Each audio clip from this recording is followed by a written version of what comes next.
It'll say.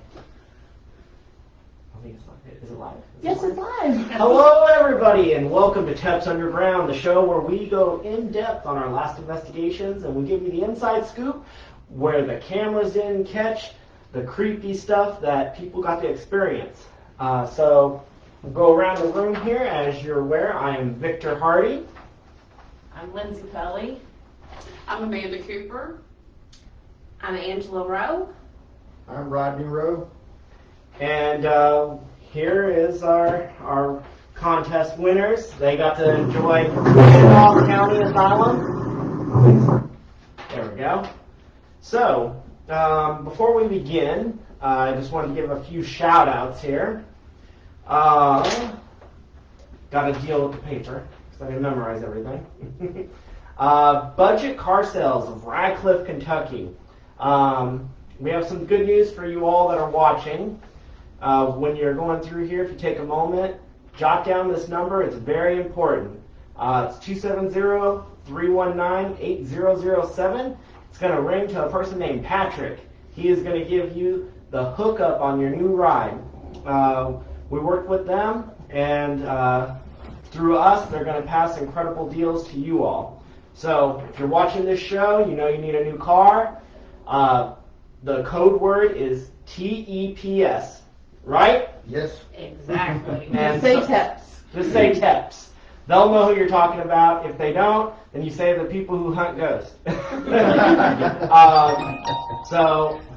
you need to jump into a newer car and you want 2021 to change your ride, you won't get a better deal anywhere else. So, happy car hunting. Oh. All right. Another big shout out to the folks over at Randolph County Asylum. They do everything they can to make the place so hospitable. They take care of you. They give a beautiful tour. What I love about going to places like that is it's definitely there's something going on there. So if you ever need to test something, that's the place to take your equipment to. You just message them on Facebook. They will give you the details, and you just kind of roll with it. So big shout out to them. We also want to give a huge shout out to some of the bigger A-list paranormal groups out there from Annie's Ghost Hunters. Shannon, Sylvia, thank you so much for your kind words. Your wisdom and your experience in the paranormal is out of this world. And thank you for following us and being there for us.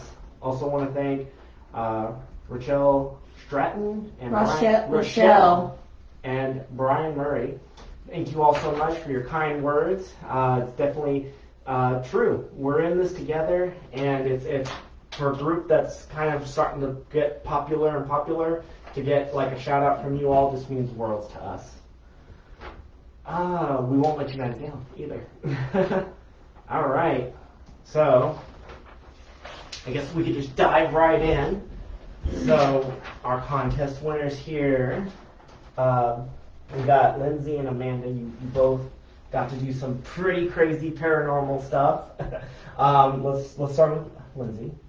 What was like the big highlight leading up to the event? Was it did you know what to expect? Did you have a feeling how the night was going to go, or was it a complete surprise? It was a complete surprise. I went in with no expectations. I just wanted to experience whatever you all do, because this was, like I told you, it was on my bucket list, something I've always wanted to try doing, and it just blew my mind. Oh, that is awesome. That's what's up.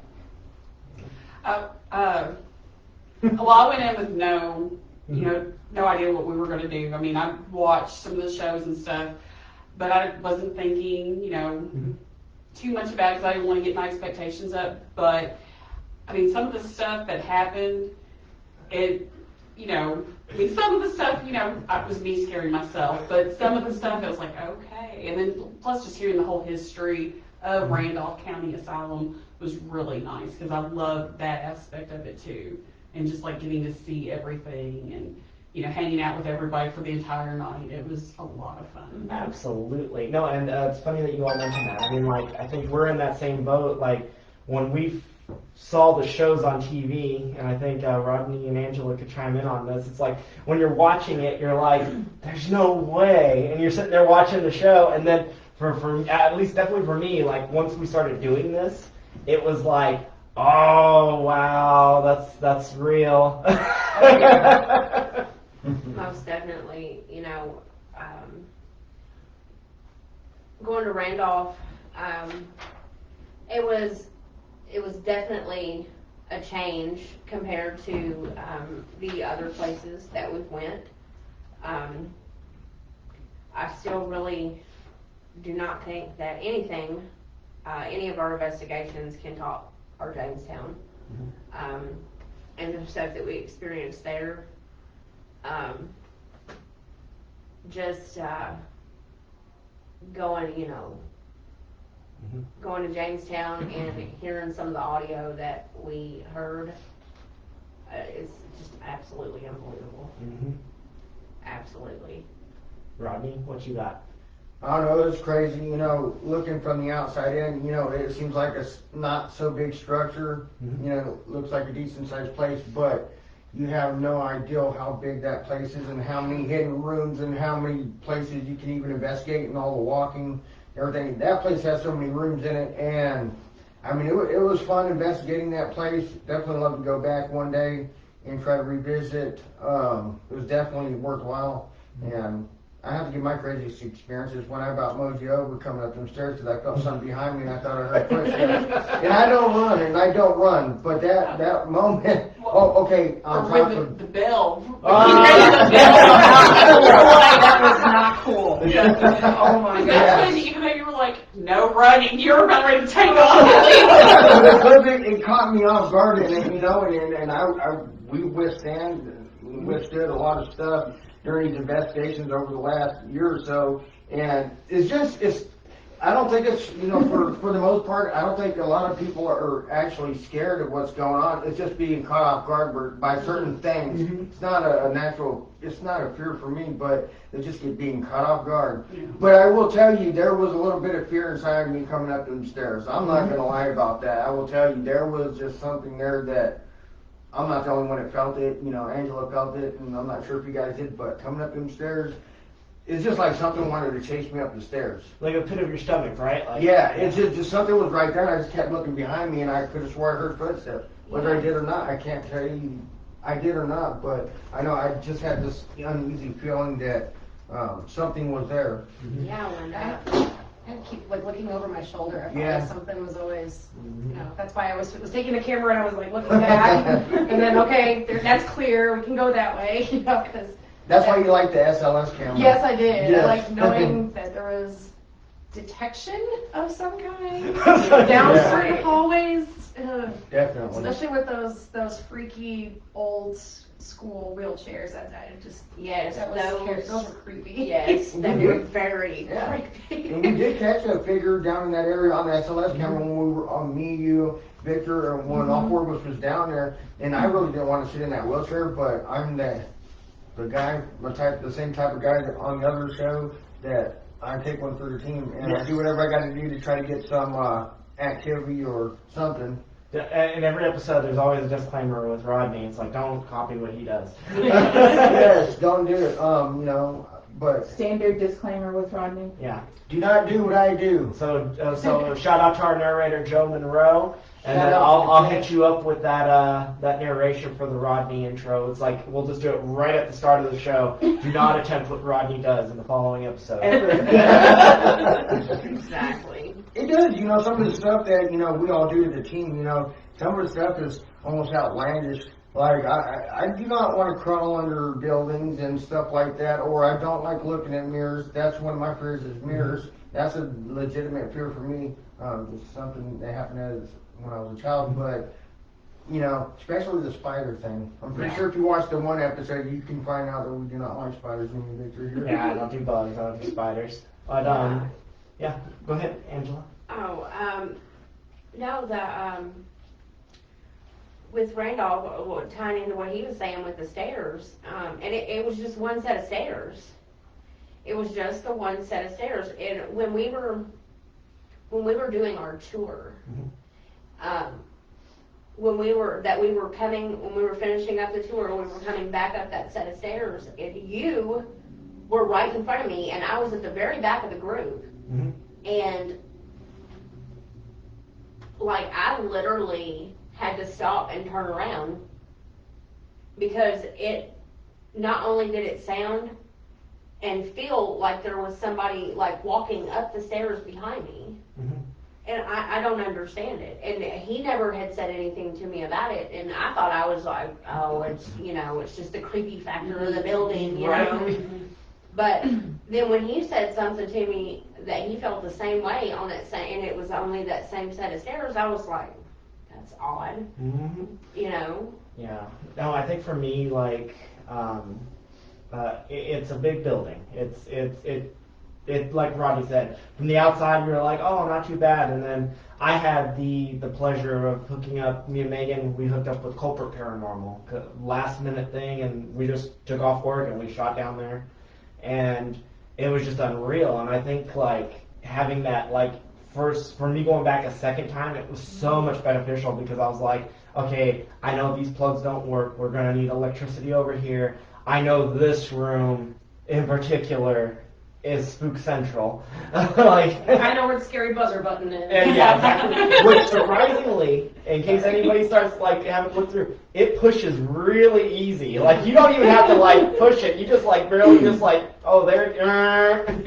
Yeah. And scare everybody on every floor. That's how I roll. Yeah. We were on the second floor. Yes. And we all jumped. Yeah. Because that was when Did we? Oh yeah, Oh, yeah. of course. we were in the room where the guy supposedly got pushed or fell out the window. Yes. And we heard the buzzer plain as day when that happened. Which must be so cool. I mean, like, can you imagine just like people living there, like, time for dinner. Yeah, we were trying to debunk the whole theory of him, just sitting on the ledge, and it just doesn't seem logical. I'm not saying that the story or it's not true of what happened prior to him getting pushed out the window, but I'm trying to logically think here. Who's gonna like? But again, though, it's different time. Yeah. I know, like, again, there's some old country folks that'll, like, oh, I need to get up there and take down the Christmas lights. Oh, the ladder's broke. I'll scale the side of the building. But then there was that little part of the story that he was like the tattletale on the Yeah, a floor, lot of too. people didn't like him. Yeah, and there was that guy who was coming in from the fields who said that he saw He saw two two men in that room. Mhm. Yeah. And then there was the audio that was from that Mhm. particular room too that was in the video. So Mhm. that was interesting. That kind of all meshes together. I'm pretty sure my favorite part, this thing. Yeah. Oh, yeah. Yes. That was so cool. Yes, because that, you're sitting there and, especially when we were like, okay, we were walking, maybe that set it off. And But we're Rodney like was jumping up and down and No. it's still not. That's what I'm talking about. I wanted to do that for the simple Yeah. fact for skeptics, non-believers, people who believe but still don't believe because it's a ball and things happen. But I mean, we were jumping around, and there's many times, not just me, trying to shake the floor, Yeah. but there's been multiple times where us as a group, certain different groups, we walked in there and that thing wasn't triggered. It was only being triggered when we were asking it to light it up. Yeah. And it happened not just once; it happened at least a dozen It was times. freaky. It was Yeah. like right on. And then some of the audio we got when we were in there, like talking, playing the sound. Did you like this? It was unreal. So I was like, that room. If anybody goes and investigates, I highly recommend you set up like a bunch of audio stuff and a DVR thing in there because it is well worth it. What was the little boy's name again? Noah. Noah. Remember Noah. That'll stick with you all forever, right? Yeah, definitely. Well, And then yeah. wasn't there another part of the audio and from that room that said it wasn't Noah? Yeah. So there's So multiple there's things multiple picked things up. picked up. Well, and that's the thing, like with and it's so strange. And I think Rodney and Angela can explain the spirit box better. All it is a radio, Yes. but it's weird because sometimes we go to places and we don't get nothing. Like we turn that same box, this same setup here, and we let it roll for like a couple hours, and all we got was radio static. And but go ahead, team. Like I guess the spirit box. How's it really like work? Well, basically, a spirit box is like playing a record backwards. You know, as kids, we always heard the stories of, oh my God, I was playing this Led Zeppelin thing backwards, and it told me I was going to wherever. Okay, so basically, with the, you know, Good job. I'm watching my mouth. Good boy. So yeah, basically, we all heard the story, right, where they said if you play tape, you know, if you run a record backwards, if it comes out in a proper, you know, proper grammar or whatever, and it says something, oh my God, it's something paranormal or something. Same thing with the spirit box. You're playing radio frequencies backwards, all right? And I also took the antenna out to limit the amount of frequency we get, you know, interruption or whatever. So if you're playing the frequencies backwards at a certain speed, and you're getting proper words, proper sentences, proper grammar, you know it's not the radio. How can you play something backwards and get What's so interesting about that spirit box was I thought it almost sounded like Bumblebee mixed with the voice from Poltergeist coming out of I mean, that's kind of, but it was like a mesh up. No, and that's the thing. That's the weird thing that we noticed. So if we just do the spirit box, just the spirit box, you'll hear that. But when you put it against this like bigger speakers and stuff that lowers it out, it sounds creepy. And then we tested it further on our other investigations with Jamestown. It's even creepier. But no, that's the thing. Like, so a lot of people, you're like, okay, yeah, you play radio in reverse, different frequencies and sweeps with no antenna, and yeah, you'll get sound, you'll get words. But what I found interesting was in that particular room, it sounded like a child, and it was intelligent enough to talk about the subject. We were singing ABCs, we were talking about songs and music, and the subject matter matched the voice. Okay, guys, we also have some comments from our investigators that we're not able to join us today due to family things going on. Jessica wanted to let us know she was reviewing the footage, and when we were in Noah's room, she heard clear as day the voice saying, yeah. That is awesome. And everybody's saying hi, by the way. Oh, hi! Mom is on, and Jessica's on there watching. They wish they could be here. There's a slow delay, so if you look at the camera on the screen, yeah. Yeah, and I have to keep refreshing it to keep the comments up there. We'll figure it all the technical stuff out one day. Way. So it kind of gives you a chance to. I have a live stream up on my phone too, so. I have it as well. Yeah, if you catch something that I don't, tell me to refresh. I got you. That way, Any other comments, man? No, not any. We had a couple of, Dwayne jumped on, he said hi. Hey, Dwayne! Hey, Dwayne. And we also have Venice asking, Jessica covered that one for us. She was asking where we investigated. Thank you. yeah, she said, she also said, so excited to hear your findings. Awesome. And then we have Vicky Loretta. I hope I pronounced that correctly. If I didn't, I apologize. She was just saying hi. Yes, that's our wonderful, wonderful #1 fan. No, not Loretta. It's Vicky Loretta. Is that That's the same Loretta. one? Uh-huh. Is it? Yes. Okay, cool. Doesn't mean I can't be #1 fan. You're like, I can't play with this. But, I just want it to go off, but I'm not touching it. Right? Yeah, don't bring that voodoo in the house. No. Yeah, but no, I think like Randolph is definitely a trip. We loved having you all there. I think it was a great experience. So y'all look like you had fun. Ate some good food, and then Yes.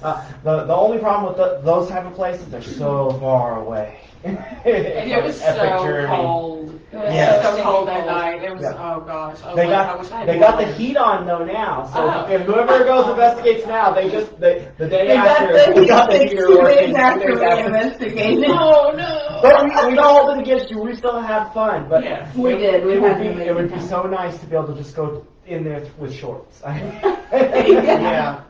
Don't do it in the summertime either because it's just as hot. Yeah. It's like reverse.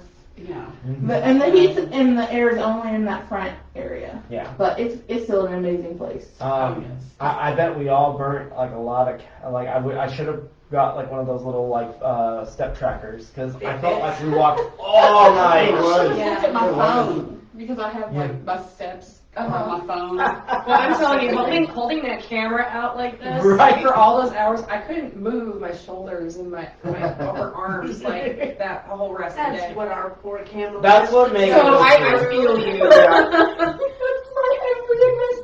We're gonna have to get you a stand. Oh no, I want to get her one of those ones that like The just wraps full like around body and like. she just walks.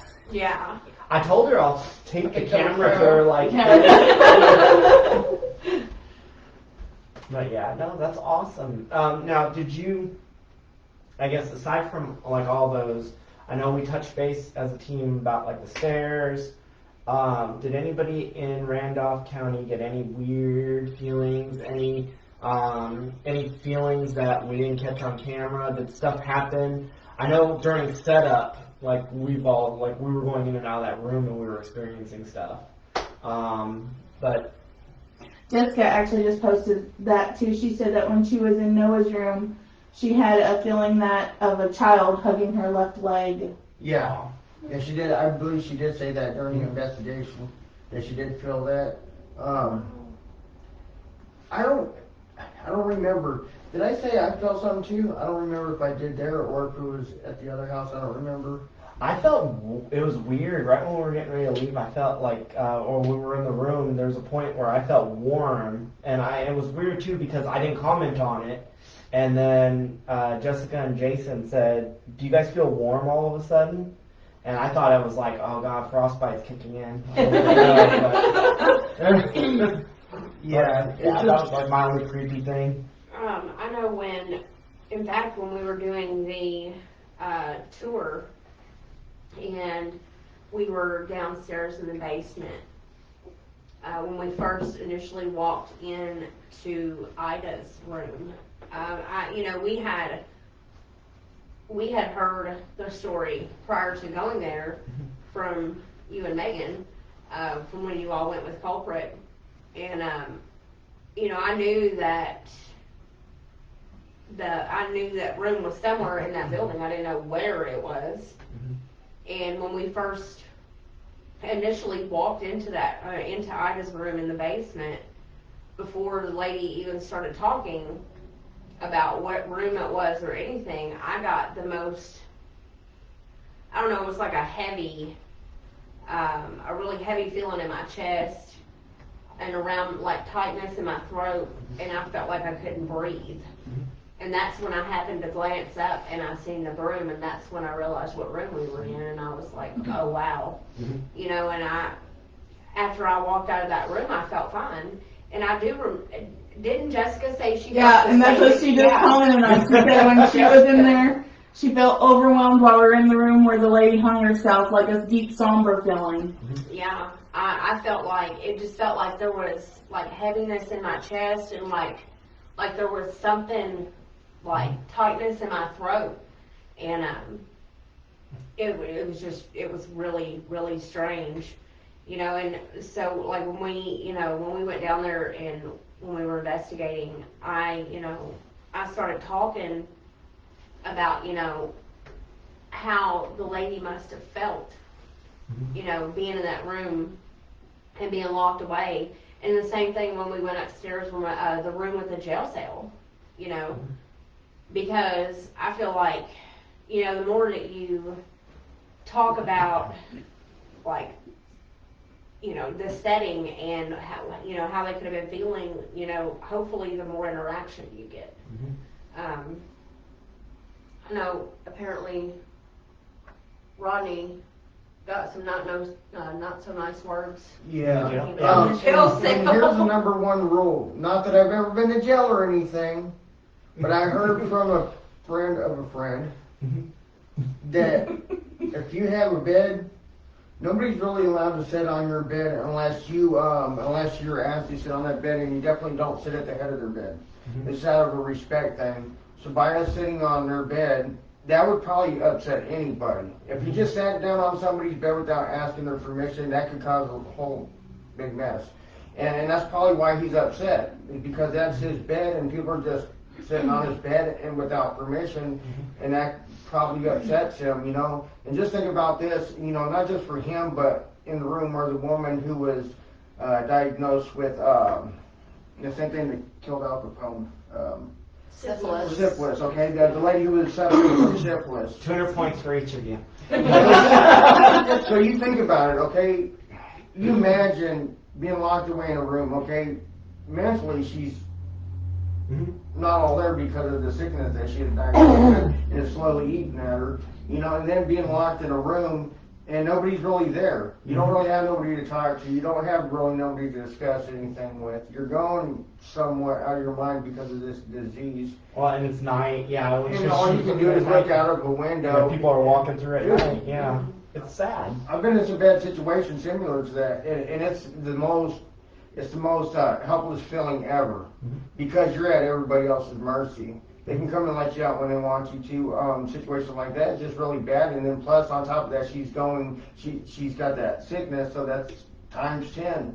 And then, you know, that would drive a lot of people crazy. You ever heard of saying it either makes you or break you? It possibly could have broke her to the breaking point where possibly she did do what everybody says she did, but I mean, I can see it happening. But you know, with the guy upstairs, I didn't like people sitting on my bed unless I asked them to. So can you imagine, you know, somebody sitting on your bed without permission is going to make you upset?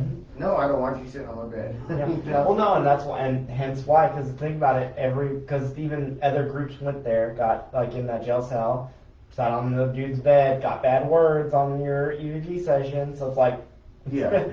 but no, I and just so you all know, the audience, like the fans know. So Rodney and Angela, they're more sensitive to picking up stuff, so they kind of rely a lot on their like feelings, their emotions, how they feel at that given moment in time.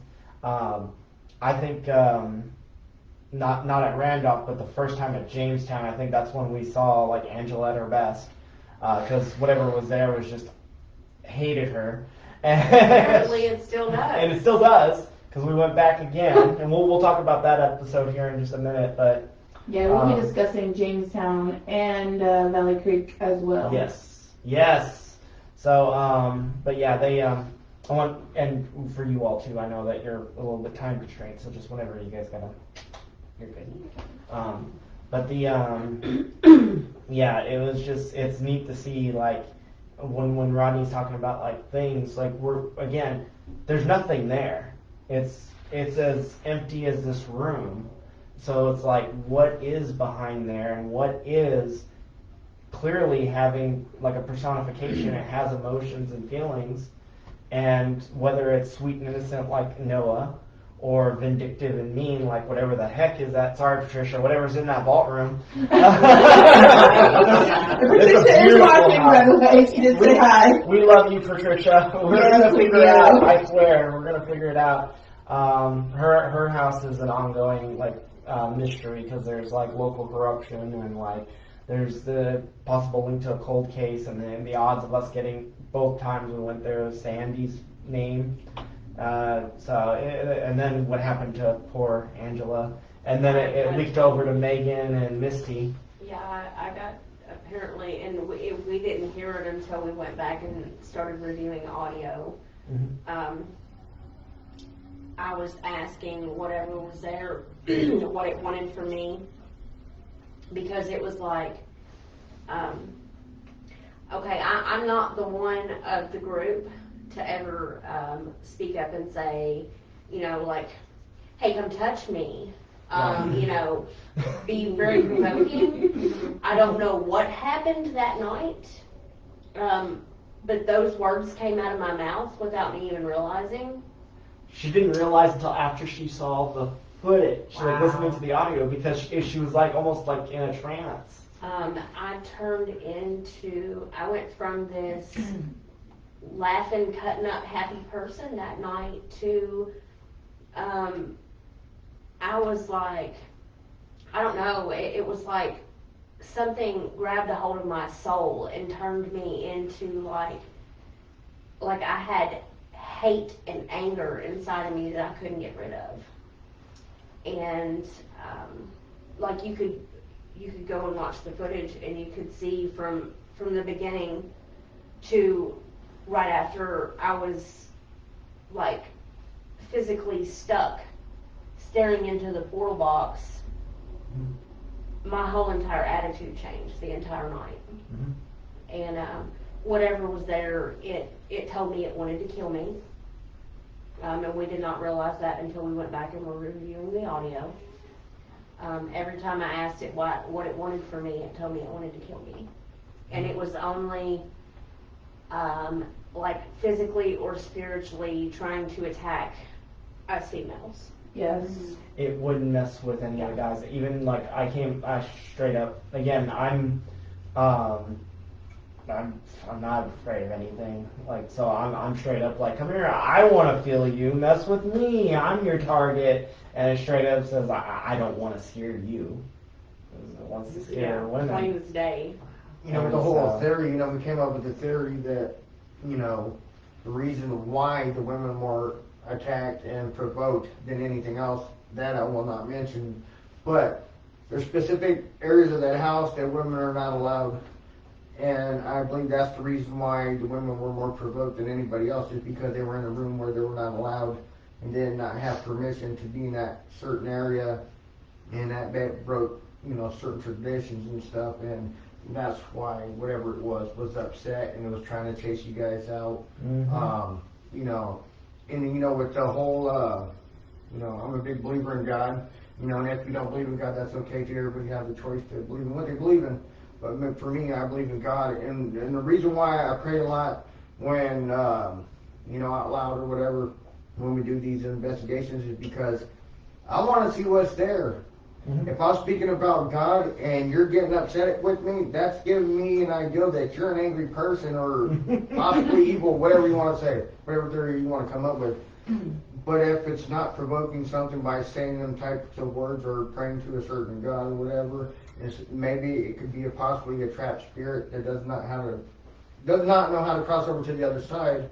And that's what we experienced in Jamestown this last investigation, where we got some insights from a reading from Two readings. One from Akashic Awareness. Yeah. Oh, I practiced my wording. And Beverly, wonderful person. So with both of those, and it was so neat because it's so weird because, again, so to kind of give you both the retrospect, right?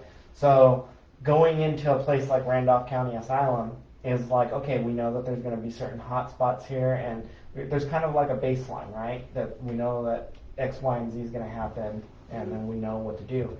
Going into a place like Jamestown, we had no clue. We were caught off guard completely, and it was just so like physically and emotionally draining. And then it's neat when we went back the second time recently, that everybody went in with a different attitude, because now the girls were more on their guard and they had their like, I'm ready for anything.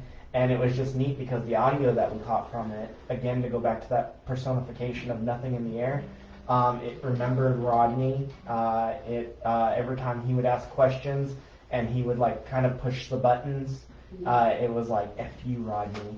And then, and Angela, she was like, you're gonna, to the point where she was, it was like, it directly said, I don't like you. Or I feel like, it's out, it's weird how nothing, from nothing. And so the feelings though are more scary, because now imagine like, sweet innocent, like Noah's room. Oh, it's so cute. And then it's like, here it's like, oh. Well, I know when Lindsay told me, like where I was sitting in front of the mirror and you could hear, get up. Right? Yeah. That was something. Scary stuff. And I wanted to reiterate this too. I don't just go into investigations with our team and just start provoking things just because I wanted to. No, this is the thing, and I have to say this because there's gonna some people out there that are gonna chastise me for what I do. Saying you should not go in there and provoke these spirits and this and this and that. Well, like I said, I am the blank blankety blank blank. No, I'm the test dummy, in other words. So I do things that most people wouldn't do, you know, and I do that for a reason, you know, to help our team out, to help the client try to get answers. And sometimes I got to stick my neck out, or we got to stick our neck out a little bit more. And We we're have to super do it. professional too, because we get permission before Yes. every. That is That's only exactly what I at was the gonna say. client's discretion. Yes. They say go ahead and do it because we, you know, with Randolph County sign, they said please do not provoke. So not once did we try Not to once provoke. did we try to push those buttons. Jamestown, you can do whatever you got to do. You know, Dwayne's so- house. Dwayne's, oh my God. Rodney comes in. I'm back, you son of a. Well, yeah, because, you know, and it's not because apparently that's what Dwayne was using to provoke the spirit to get upset or whatever. And real quick, because we did get a question, and it was from Vicki Loretta Callahan. Thank you for following us. By the way, you are awesome. It says, when you're doing an investigation, do you ever feel like something came home with you? Ooh, so we are good about that. Rodney is also like the priest of the group. He prays for our souls before we leave. You all got prayed for too when you guys left. And at one time, It could have been when we were asleep. Yeah. yeah, and at one point years ago, I almost became a youth minister, so I was fully involved in the church and stuff. So, you know, I just don't pray out the side of my neck. I know that whenever I pray, if you fully believe in what you're praying for, it will happen. So that's why when I pray, and I think that's one of the things that's really upsets the spirits, is because the spirits know everything about us. Before you even walk into this house or this place to investigate, they know everything about you. There's no faking and lying to these spirits. They know everything inside. They can call your bluff if you. Yeah, go so in there. when you go in there, you know, they know everything about you. So, and I think that's why I upset these spirits that are angry, because they know they can't touch me. There's nothing they can do, and that's when the spirit reached out for me in Jamestown. Some people, we've got a more positive outlook on that from most people. There is one skeptic that still don't want to believe. but this is the thing, everybody has the right to choose in what they believe in and what they don't believe in. And, you know, for me personally, I think at that moment when I was praying out loud, and that's when that spirit tried to reach out and try to grab me, but at the same time, I knew it couldn't touch me. Mm-hmm. But at the same time, I knew there was something behind me, and that's why I took a step forward. Mhm. There's no way of me knowing what was going on at that moment. Not only that, I mean, it's just but at the same time, you know, if you watch the video, at the same time, you can see me and you Both of us, because Turn. we turn at the exact moment. with our flashlights at the exact moment yeah. and look directly in that corner because we heard something. At this point, Rodney, so everybody's like emotionally drained. But most of the team is outside waiting on us just to wrap this up. And so Rodney's at this point, he loses the tech shirt, so it just got real. And so he's like, he goes in and he starts praying, and it just like, he rolled with it. And it was so neat because it was just like, we had the last laugh, because it was just like, no, you can't touch us, you can't follow us. And it was weird because like, I've never heard stuff come out of this box that was just so, it was just like icky. It was just like, As I was growls. praying, it was coming out. Oops. And Sorry, Chloe was saying they couldn't hear sound. Wrong button. Okay, but anyways, to loop back to Dwayne's house, so where you all could connect, so you see that camera that Rodney and Angela made, where it's where it picks up the stick figures. So on our very first investigation, Dwayne was our first client, and he always said that like he felt somebody sitting on the couch, and before it was mobile, it was plugged into their laptop, and we caught a stick figure on the couch, and it was just pure happenstance. It was just like amazing. And when we went back to Dwayne's house, utilizing their technology, we had one sitting pointing at the couch, stationary, and we had their mobile one.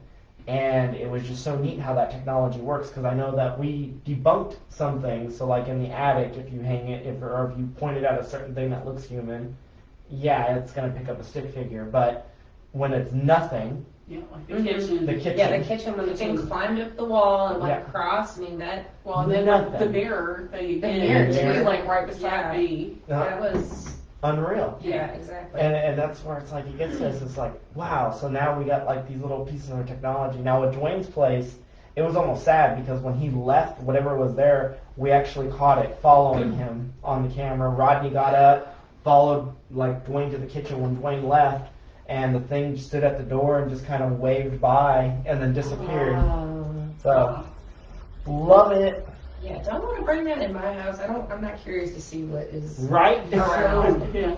For my whole life, like I always tell people, I've never seen an actual person. You know, a lot of people, you know, say that they have, you know, they've seen spirits. Like something they've seen manifest. ghosts, yeah, manifest or whatever. I've never actually seen any of that. The closest thing that I'll ever come to that at this point in time is the mirror thing. When I was 11 years old, lived in Fresno, California, and I had talked about this when we did our first live video, I believe, here in this very room. It was crazy because I was 11 years old, and me and my sister, we were staying with a couple friends. They were Jehovah's Witnesses, and their mom had left for the day to go to church or something. I can't remember, but my sister, her, and our two friends, Becky and Daniel, they were all in the room, and I had walked out of the room, and behind the front door, you know, there was a mirror there. And I still question myself on whether I've seen it or not, you know, but I could have sworn I seen a face do this. And as soon as it started doing that, I freaked the heck out, and I went in the room, was crying. We were all scared.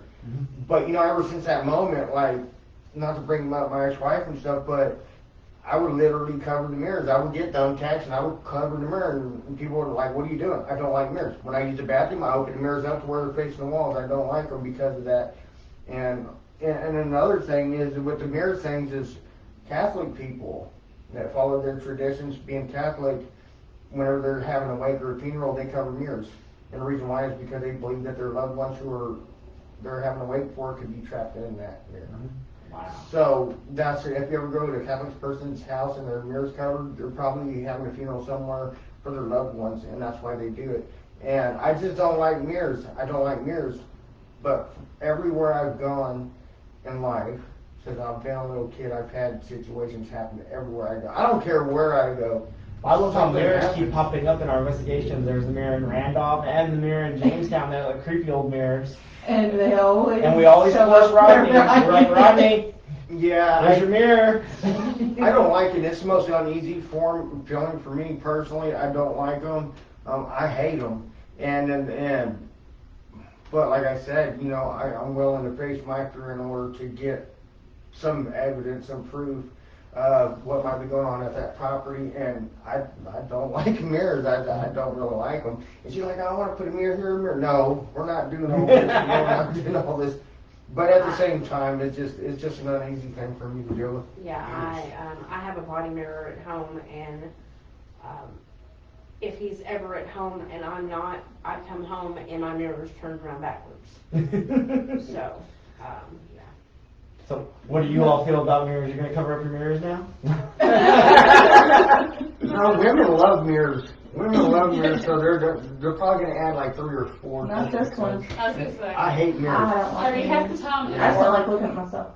I'll look up because I'll throw my hair up real fast. I look, it's like this part's up more, and I'm like, oh well, it's fine. It's like been like that half the day. Oh well. So I mean, So the only time I look in the mirror, all I see is awesomeness. Right? Just gotta make sure I don't make my teeth. Right. Alright, so we got a couple of, Got some questions? no questions yet. A couple of questions. Just some other investigators kind of giving a little bit more of their personal experiences at Randolph.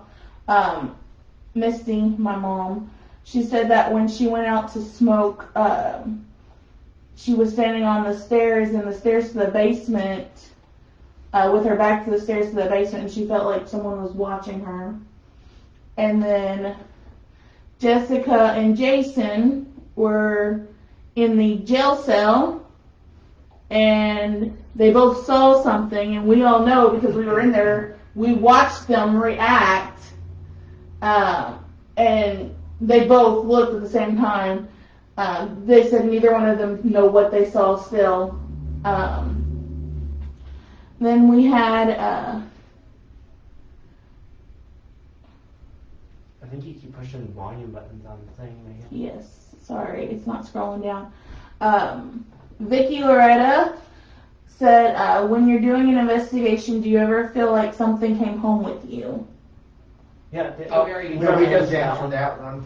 I wasn't in the room. I had to step Okay. out for a I'm minute. actually watching down here at the same time, just in case Perfect. you don't catch something, I can catch it too. Another thing we experienced, I don't remember if it's in the video, but like we smelled something in the kitchen. You Yeah. guys remember that? Yeah. And We we went to smelled the- something, like the it was smell. just, You it guys, just kind of came there, and I mean, it wasn't, you didn't smell it anywhere else, Yeah. and it was just, yeah, that was, No rhyme or reason. no. Yep. And they that's just smell there that and- adds more to that paranormal side Yeah. of things. Like, so what about when we first set up the SLS camera on our laptop in the kitchen? Right. I don't know if too many people know about our situation with me, you, Oh, and Angela. oh, Check 'cause this yeah. out, guys. oh, This so is crazy. This is which crazy. I don't know if we told. I would imagine we would have told you because we were like tripping out over it.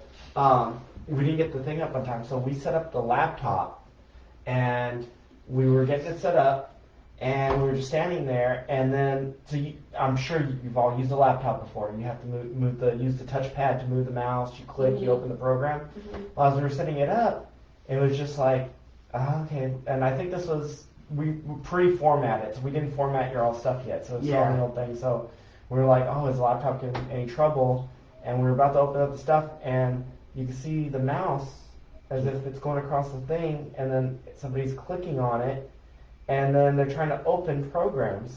There's no Wi-Fi, so it's not like a hacker Yeah. or anything got into it. And the mouse is It- sitting on the thing, nobody's the mouse is touching sitting it, on the so. thing. They got their wireless mouse. Nothing. It was Yeah. just trippy. It was like, what? Yeah. And I was like, quick, get a camera. Yeah, we both, me and Victor both grabbed our phones and started trying to record recording. it. Because it was just, it was strange, you know, and it wasn't just it moved across the screen. It moved across the screen and started clicking on stuff. Yeah. Yeah, and it was just unreal. Well, we're not touching it. Yeah, so for anybody who goes to Randolph, take a laptop with you, set it up, put it in the kitchen where Doris is at, and let her play. And the doorknob turning too. Yes, which the we did doorknob not catch was that. another good one too. They yeah, and it goes back to just you never know, right, when you're reviewing footage. So that's why we put it all up there for everybody to review, because you all might catch something and you're trying to investigate. And the watch hours help us out a lot.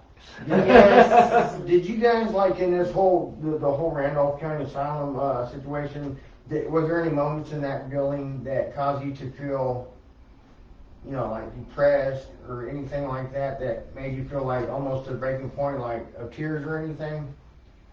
It was more curiosity. That place was so fascinating. I mean, there was that one room that had like the interesting toilet paper holder and then the hinges on the door.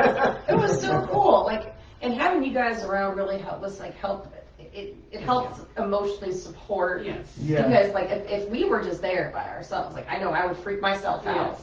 But having you all there, you guys were like our rocks, and you knew that you've been there before. You knew what was going on, so it was. I mean, and I felt, just sad, like, hearing some of the stories, like, when we were Yeah. going through, because, like, the woman who kept having children, That was and, the you know, worst for me. where they had to, actually took out a wall, and, because she was taken advantage of so many times, and, just hearing that, that hurt me, because it's like, oh, that, poor woman, and, Yeah. poor little Noah, the stories like that, the lady who, possibly, killed herself, probably, hearing those stories just really hurt. But then, hearing the other, that, it was a place for people to go who had nowhere else to go. So, even though there was bad, it was good that, some people, at least they had some place to go, that they had a home to call their own. And It's like one big family. yeah, Mhm. and the way it was set up, and it's just, like she said, like the hinges, like all that detail, like it's for like a state Yeah, right? home, Yeah. they were so ornate and they're still there, Mhm. and like just some of the details and everything, so, it was, a really nice experience for me. Like I said, there was, a couple times that I mean, like in the jail cell, and I don't know if it's just because being in a jail cell. It was kind of like, okay, we're not going to be in here long, right? But, like, again, I don't know if it was just because it was a jail cell. Well, that door was heavy too. Yeah, You it did was, not want it was, this up there yeah. close. Yeah, because it's like, okay. I couldn't imagine because I would be so, angry. Honestly, I'll put it out there. I've been in some bad situations where I didn't have no contact with people other than medical staff and guards. You're basically gone to the world. And you're seeing all these people walk around and they have their freedom to a certain degree and they get to do this and they get to do that. Then you're stuck in a cell. It kind of makes you get to the point where you're just angry and frustrated and you have a lot of animosity and you have a lot of resentment.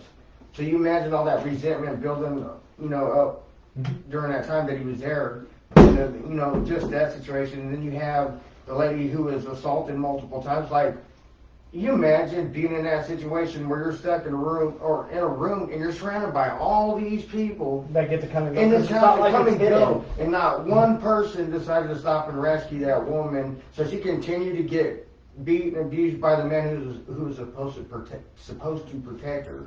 That's like the worst feeling ever. So that was kind of emotional for me because that's how could so many people walk around this woman having so many kids, knowing that her father was the one who was impregnating her and abusing her and stuff, and not just her, other guys, and that's the way she lived her life, was time again. So you imagine the energy that's left behind those situations and everything. It's pretty sad and pathetic that people would do that. That's Well, and sad. you bring up another point too. So not necessarily like in some scenarios, it's not necessarily like an intelligent haunting. It's just something bad happened, residual and harm. that's there, and it's imprinted into the place. Yeah. So It can be imprinted into wood, it can be imprinted into concrete, it can be imprinted into anything.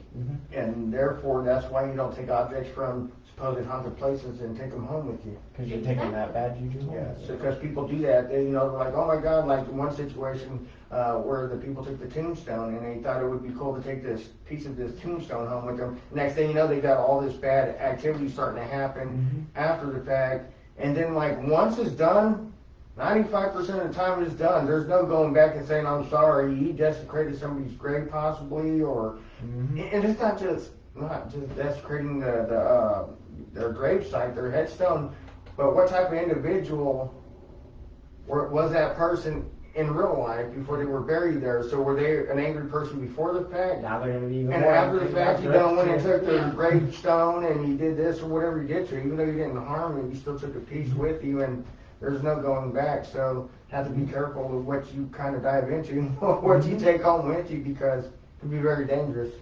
So I guess the big question, since before, I guess for you all especially, before you went to Randolph and now after you went to Randolph, did it change your view on the paranormal or question anything?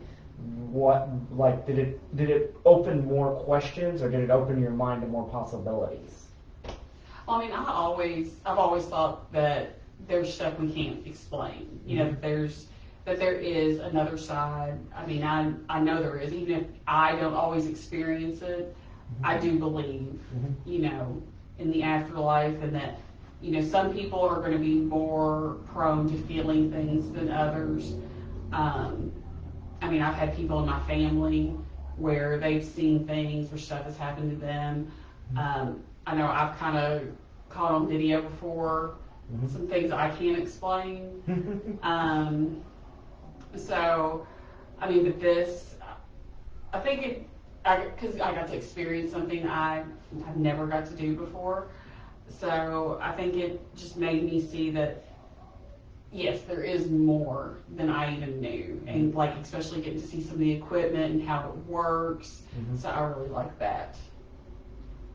I feel like I've opened up a can of worms. I just want to dive into more and more and see more stuff, because I saw things, heard things I couldn't explain, and it was awesome, and it was a really awesome experience, even though all this tragedy did happen there. But overall, like Amanda said, there's stuff out there we have no idea about. And just being able to try to investigate it was a great experience. So thank you all for that. Well, and plus, because I mean, when we did see some stuff or hear something, it was nice too, because it'd be like, oh, it was, because when we thought we heard piano music, yeah, we're the like, piano oh my music. gosh. And you're like, Walking where's up my into the camera? attic. Yeah. It's not funny. Okay, then she's like, I heard piano music. I was like, oh my gosh, I did too. He's like, what? We heard piano music. Well, Yeah. He's like, yeah, it's the camera. I was like, Now, for what you all said though, and this is for people who are watching who will come across this video at one point, the subject of that unknown that you both just mentioned is so like almost taboo, where people aren't really able to talk about that stuff. And that's what we try to help people with that are outside the group is talk about it, bring it up, question it, and bring people like us out there to help you figure out what's going on.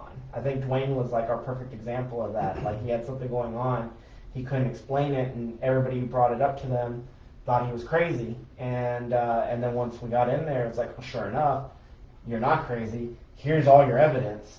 But I guess the next question from your all's question to people who are experienced this, since you've all, Rodney and Angela, since you both have started the paranormal stuff, how much more, because I know that we started a long time ago, we always talking paranormal, but since we've done all these investigations, now are you even more questioned? Is it a can of worms that opened up, or is it like you knew and then every investigation, because it seems like every investigation we go to, we just like kick open a new boundary of like randomness. Yes. I've always, I've always been more or less in tune with spirits since I was young. I've always wanted to actually dive into the paranormal a lot more for years. And,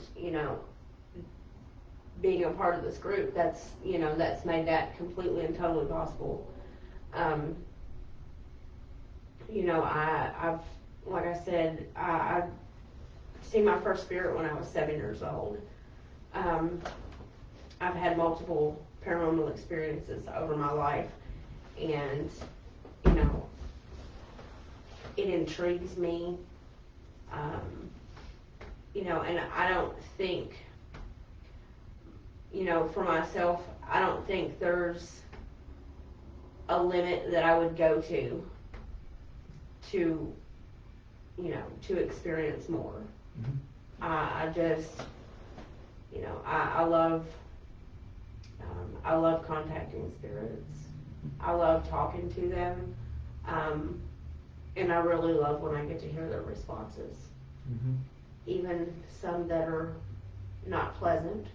Your friend in Jamestown. But you get that almost sense of adrenaline when you hear something for the first time. Yes. I mean, it's like, literally Look, goosebumps goosebumps. happen. Yeah. Yeah.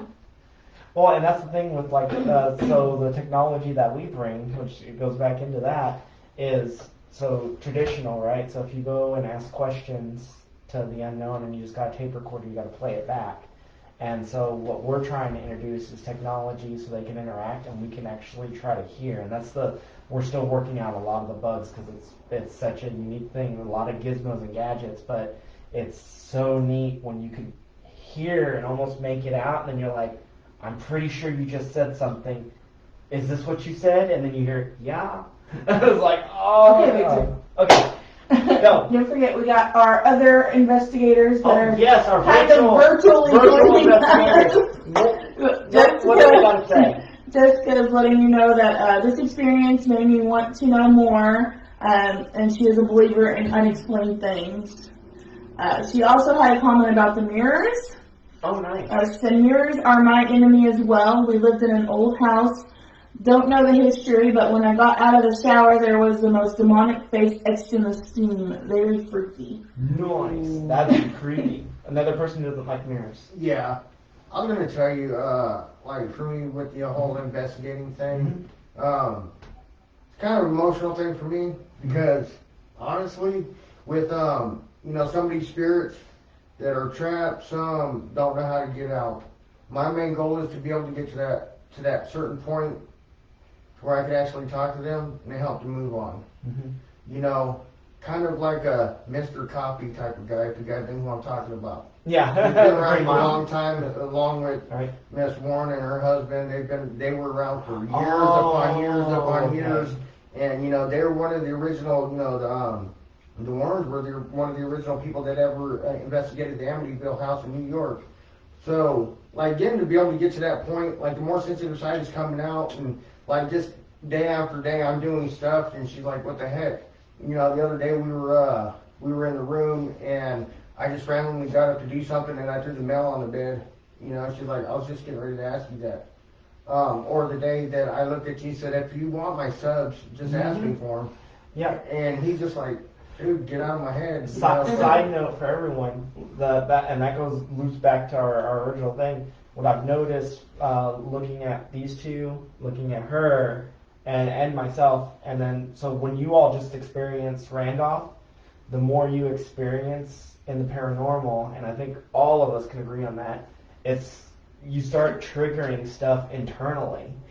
Jessica's comment. Yeah. Right? Jessica said, Amityville is one I will not do with you. But to that point though, Rodney's abilities has like jumped up like weirdly. Like he's like, it's not like the person at the amusement park saying, "Let me guess your weight." He'll like snap stuff like that. So he was talking about the sub, so I was just thinking in my head, which is so creepy because I have to get on him now. So I'm like, get the hell out of my head. Thank you. Get the blank out of my head. Beep. Yeah, so he was pulling his subs apart from the old car to the new car, and they were gonna sell them. And I was in my mind, I was thinking, that would sound so cool in the Hummer, but how am I gonna work that one over there? And then he straight up was like, if you want to buy the subs, you can. And like we weren't talking about that. We weren't even interacting. I was on the other end of the room. This one, she's been guessing since we. That's coincidence. She says it's coincidence, but this is like the 5th coincidence now in a Just row. the third. The third. She's thinking Yeah. This week. So, but I mean, like, and it's neat. It's just so weird, and even for myself, like, I don't claim to be like sensitive, but I do pick up on things. I do notice things, and it's neat because like I find that the more that we've been doing this paranormal stuff, the more like clearer I hear things. When I'm listening to audio, I'm picking up stuff real easily. Or And making out yeah. words. And that's how I roll. It's called good entertainment, maybe. I've spent many years trying to wash down whatever paranormal stuff. Mm-hmm. Yeah, so I'm still in denial of everything that I experienced. It was. I was so sad what happened to them at Jamestown, but secretly I was like, ho, not fake now, is it? I'm not even gonna discuss that. I still have not discussed that. So, is there any more of our virtual comments? We have one comment from Vicky Loretta. Speak it. I definitely want to know everything about it, or the whole concept is left a mystery. Who they are, where they come from, and do they want to move on or stay and rule the territory? Does that make sense? Abso-freaking-lutely, because I think like Yeah, like heaven forbid, right? We don't know what happens until you pass on. But I mean, like, if you have unfinished business here, or you want to make like, I would think like if you're here with a purpose, or maybe. I always thought in my mind, I always thought like, oh, when you pass away, your brain's here, your memory is right over here, that's gone if your essence is gone. But things are now, when we're interacting with stuff, we're like Noah, and it's like, how would a spirit who doesn't have that portion of their brain recognize their name? So now it questions that theory. So yeah, I think there's a lot of unknown. There's a lot of factors. It maybe it's just certain people leave an imprint behind that's so powerful that it resonates. But then they also might be able to come and visit you sometimes, you know, like family members or members so on and and so stuff. forth. You know? That was deep It talk. happens. We're changing the name. This isn't Teps Underground. This is Deep Talk. Well, I mean, my great grandmother swore that after her husband, my great grandfather, passed away, that she saw him at the end of her bed, and she swears he came back because he always told her, because he knew he would probably pass on before her because he was quite a bit older, and he was like, "Do not bury me in a suit." He wore a suit twice in his life for his marriage and one of his daughter's marriage. That was it. She buried him in a suit. And then it was like, I think maybe it wasn't too long after he was buried, she swears he came back. And she's like, "I shouldn't have done it. I shouldn't have done it." But I mean, he didn't like do anything then. But she said, "I did remember." She said after that though, she was able to find the shotgun that she had many times. So she's like, maybe that was his way to, because she liked to have a shotgun by her bed in case for protection. So she's like, maybe it was his way to let me know, hey, this is where it was. So, but yeah, I do think our loved ones can come back sometimes. I mean, I know with my grandmother, I was very close to her when she passed. It was painful, but at the same time, I feel like she gave me her strength to carry on because she was my strength. So, you know, I was able to take care of things, and I don't think I could have done that because normally I would have needed her for that. And so I think, you know, your loved ones can give you their strength or be there to comfort you. Yeah, I You need have them. a grandmother story too. So my grandma's from Wisconsin. She passed away about 2 years ago. And well, it was a little over 2 years ago. It was probably about 3, because it was before I was pregnant with my son. And I had a hard pregnancy. Couldn't eat for about a week. But I remember there was one time I was heading in the basement. I was having an emotional breakdown because you know how hormones are, right? So I was in the basement, and I was going to organize or get something for the nursery. And there's one light bulb that's in our basement, and you have to pull the little cord to make it turn on. It's not attached to anything. So I go down there. I smell my grandma, and then the light bulb turned on. And I just started bawling, and I'm like, "Thank you, Grandma," because I mean that kind of made me feel like I was connected with her. And it's interesting that we smelled food, you know, where Doris is, because you know that was a very similar experience, and it is emotional, you know, like they were saying, it is. Good connections. What you got, Angela? I feel like, you know, talking about loved ones, I feel like they would, you know, personally with me, they come to me in my dreams. Because I can have a dream about a modern day situation, something that I'm going through, and it's like, I'll talk like I'm talking to my mother or my grandmother or my dad, and then, you know,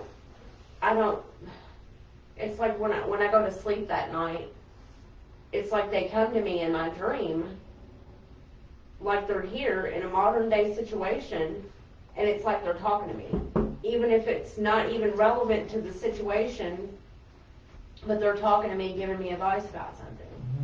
And I'll wake up the next day and it's like, okay, Real good. yeah. I got it now, you know, and you know, and sometimes like they, you know, they say with people passing on, especially with family members, you know, it's a rough situation, you know, and it was something that that tore at me for years, because I lost my mother when I was 18. I lost my grandmother when I was 20 or 21, and then my dad just died in 2017. So, you know, like, it's just, it's been rough, you know, and I feel like when you know, sometimes I don't even have to ask, you know, for their guidance or anything, and, you know, I'll just be going through something, and then I'll have a dream, and they're in my dream. And it's like, almost like they knew. yeah, it's like, they just, you know, everything's fine. And, you know, and I feel like they, you know, they're here spiritually. They might not physically be here, you know, and that goes with anybody who passes on. I think some spirits get stuck here. That goes back to like the residual hauntings. Some of them know they're here, some of them don't know they're here. And then you have some spirits that they may have already passed on, but they come back and visit in some way. And you know, it's just the whole theory is interesting. I don't think that anyone, no matter how deep we dive into the paranormal, I really don't feel like we're ever going to get to the bottom of everything. We're never going to know everything. No. I don't think so either. I think it's always, I think there's always going to be questions left unanswered. You know, just when you, as soon as you get 5 questions answered, there's going to be another 20 out there that you're waiting to get answered. For me personally, you know, with the whole spirits might not know that they're here, or they're just here to visit, or whatever the case may be, to look up on it, you know, to look after their family members that are still here. I feel like the whole purgatory thing, you know, people are just stuck, waiting to find out where they're going to go to next.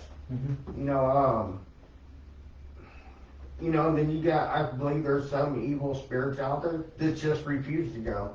Take advantage. They just refuse to go, and they just want to just roam the earth. You ever heard of the saying in the Bible where God asked Jesus, or the devil, Lucifer, Satan, whatever you want to call him, what he's doing? Oh, I'm just walking to and fro, just watching your faithful servant Job.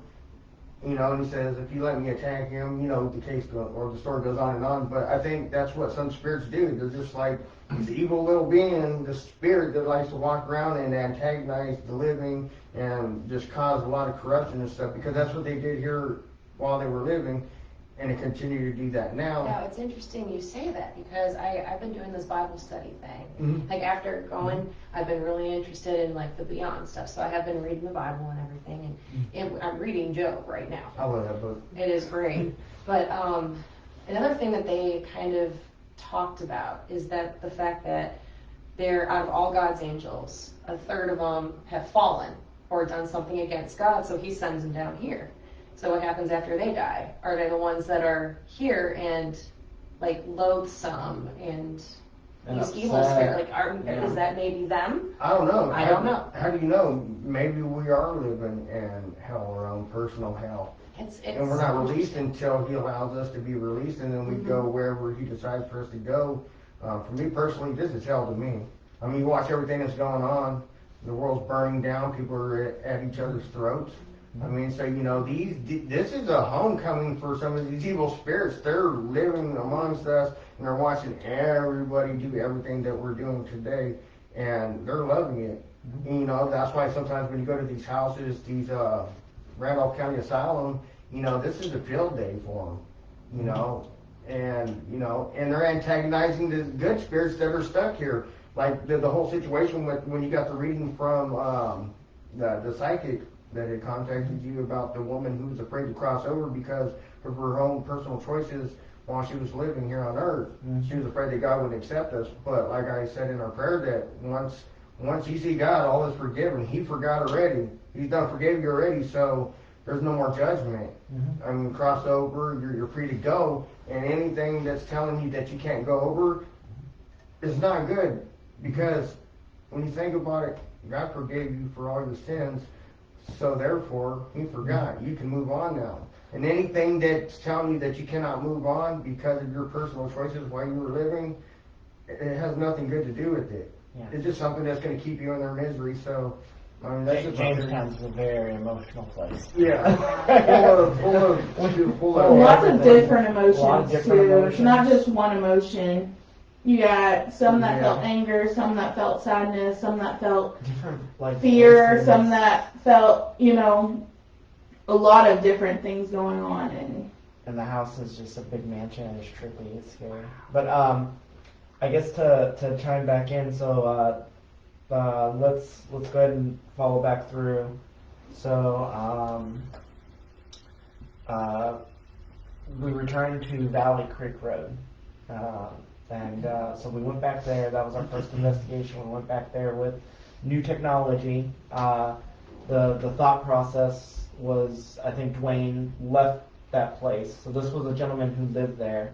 He lived there for X amount of time, and just every day, it was just so sad because it was like every day whatever was there was just eating at him. So talking about evil or like bad spirits, right? Yeah. It was just legit You sucking be the careful life using out the E of, word. yeah, sucking the life out of poor Dwayne. And Yeah. it was neat because like when you saw our video, like in our first episode, Dwayne was giving us the thing. You could tell he hasn't slept. He was just emotionally drained, physically drained. And then once we found proof, and he saw, like, he experienced, because we experience with him, because when we go to these places, we make sure the client is a part of it. He was almost like, once he moved out, and then we went back to revisit him, it was a completely different person. And so it ties into that, like whatever's out there sucks the life out of us almost. You said he was following him around. And Yeah. looking at them. Well, yeah, no, that was like the weird thing. So I think we all agree, like whatever's there is there for Dwayne, right? Yeah. Most definitely. And this- Sorry, Dwayne. Yeah, Dwayne, Which we've We've talked talked to him about about it. Yeah, we've told him our feelings about it. So there's- Valley Creek Road. yeah. Oh God. There's nothing we can Before, I'm say. not there now, but like, yeah. Yeah, there's nothing that we can actually say on right now at this moment that Dwayne hasn't hurt himself from us, so there's nothing Exactly. that we're hiding. We are always upfront with our clients with what we feel, what we experience. We don't never hide anything from them because they live in those houses. We want to give them, We you don't know, sugarcoat it. Oh. Yeah. exactly. I'm definitely not going to Full honesty. sugarcoat it. You know, the thing is that, some people get, places or locations being haunted and not the actual person. So, with me, I could say, spirits have been following me since I was a kid, and I believe that Mhm. fully. I'm not going to say, oh my God, they're bad, they're causing mirrors to crack and all this, and no, it's never happened. I don't think it'll ever happen. But, spirits can, follow you wherever you go, and no matter what situation you're in, no matter what place or location you go to, if they're following you, they're following you. There's nothing you can do about it. And this is the thing. People get, spirits mixed up. When you talk about spirits, people automatically assume, oh my God, it's the devil, or it's something evil. It's not the case. Sometimes the spirits could be our loved ones walking with us every day, and they're protecting us from bad spirits or whatever. So if they're not bad and nothing seriously is going wrong in their life, you're not chasing them away. No, They could be the very thing that's protecting you. You never know. And I mean, with Dwayne, that thing was sucking the life out of him. And we know that people can have protective spirits or something around them. Mhm. We have experienced it. Exactly. Yes. Dave, right? Dave, yes. So, Dave, he goes by DG My on the stepdad. show. Yeah, your stepdad. So, don't use a Christian name. Sorry. I can help it. I've called him that my whole life. I smite you. So he, like, for whatever reason, like I guess through his family or whatever, but he has some powerful anti paranormal voodoo around him. He does it.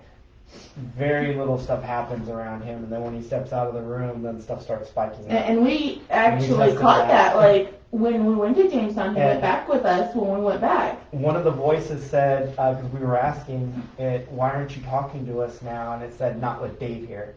Yes, he already knows his name. We didn't use Yeah. his name there. And it was just but to go back to what was weird about Valley Creek was on the second go around.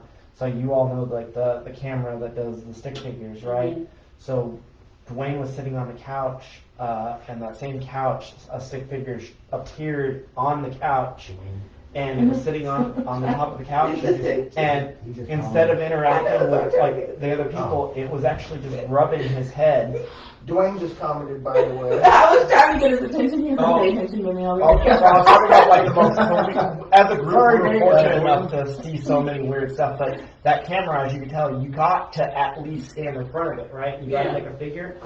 If you point, so anybody who does paranormal, if you go to Dwayne's house and you get an SLS camera and you point it at his couch, as the night progresses, something And it is on doesn't the couch. stay on there the No. whole time. And it was caught on two different Two different SLSs at the same time same from time. two different angles. So Two we know that angles, it's so we not know- just a Yeah. glitch in one or something like that. It's not shadowing, it's literally like, imagine the couch that you all are sitting on, somebody sitting on the top part with their legs down, Oh, just wow. like, and then it was literally just doing this to Like the back it, of his head. yeah, it was rubbing his head. And then, Yeah, and that was yeah, two different pieces of equipment.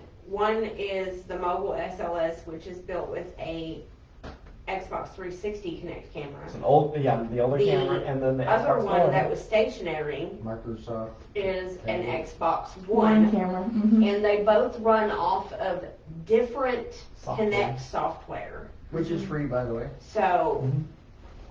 you have two different pieces of equipment running off two separate kinds of software. That caught the exact same same thing. thing. There was nothing there. Yeah. Yeah. But to go to the But point to though, go- well, hold on. Rejoin and Dwayne's thing, right? Dwayne did want to give us a comment. He said, "You guys, I believe, saved my sanity." So that goes back to what you were talking about earlier of why we do this. Mm-hmm. Definitely. And then, no, yeah, because that's where it all goes through. Like, so going to like these big adventurous places, that's just a place to kind of like, all right, let's test this stuff. Let's see what we can experience. Let's see what we catch.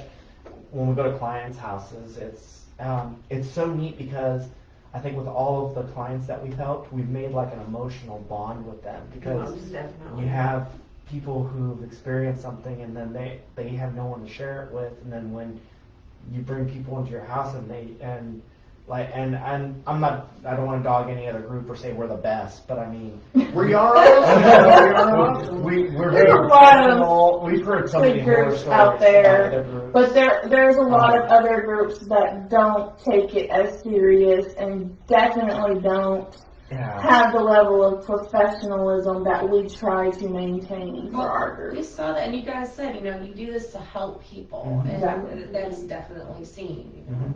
Yeah, and for Dwayne especially because, you know, his house was our very first investigation, and that will always hold place. with Yeah. us, Yeah. Because like that was our beginning, and not only that, you think, you know, for Dwayne at the beginning of us doing our first investigation, and he was, sending messages to Victor here to the group and stuff, and you know, and I've been in that situation in my worst days, when I was living my worst days before I made a decision to change my life. You know, I was noticing things in my life that I truly believe was going on in my life, but to be able to, not saying Dwayne was in the same situation, but there's similarities explain in it by experiencing somebody. things.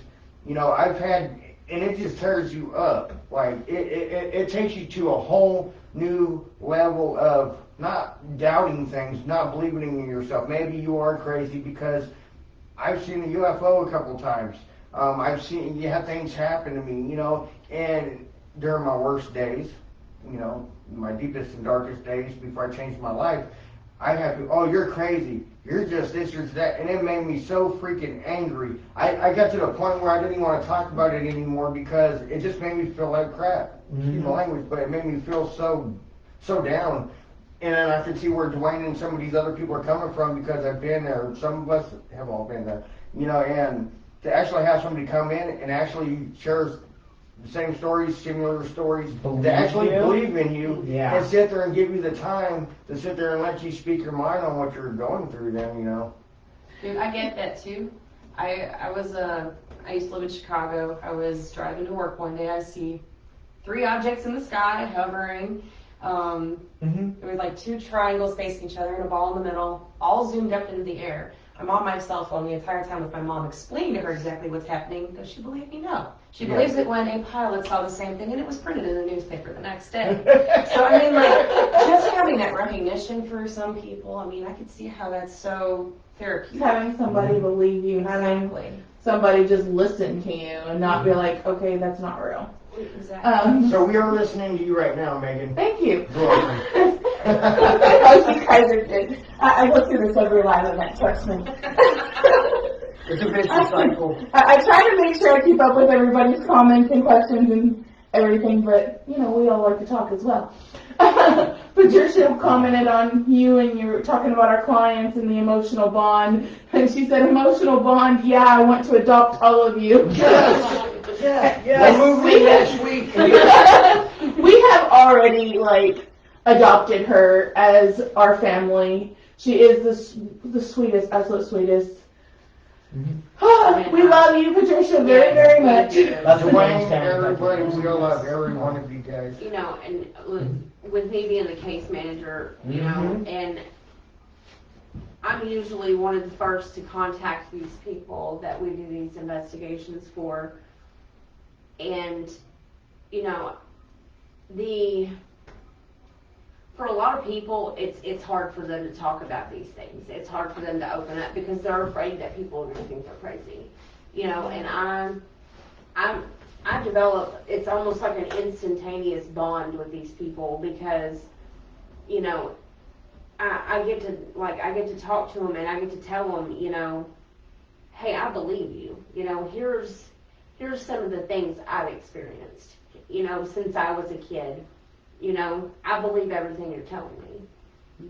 You know, and it's like, once they hear me talk to them and tell them, hey, you know, this is, you know, I understand what you're going through. It's like, it's almost like you can hear the sigh of relief in their voice. You know, and, you know, I remember the day that I talked to Patricia, and I was, wow. Patricia, when I got off the phone with you, I had to process for 20 minutes before I could even tell Rodney what we were walking into. Because I just was like, wow. And that still didn't prepare us. Still didn't. No. With hers, and hers is still going to be ongoing. I think until We we will definitely buy be going until we back. buy her property and dig up that section. It's going to be an ongoing conversation because it truly feels like. Again, I flipped to the. Oh, are you guys good? You guys gotta get going? Yes. Yeah. Well, hold on. Well, so with that said, we loved having you all. Thank you Yes, so much. thank you all for joining us. Yes, and we'll keep in touch. We'll let you know when like anything like major down the road, right?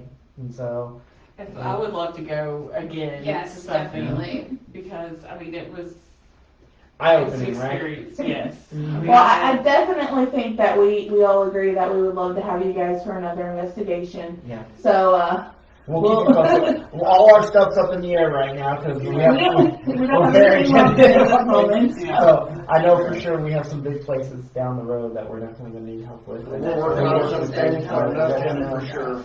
Yes. Yeah.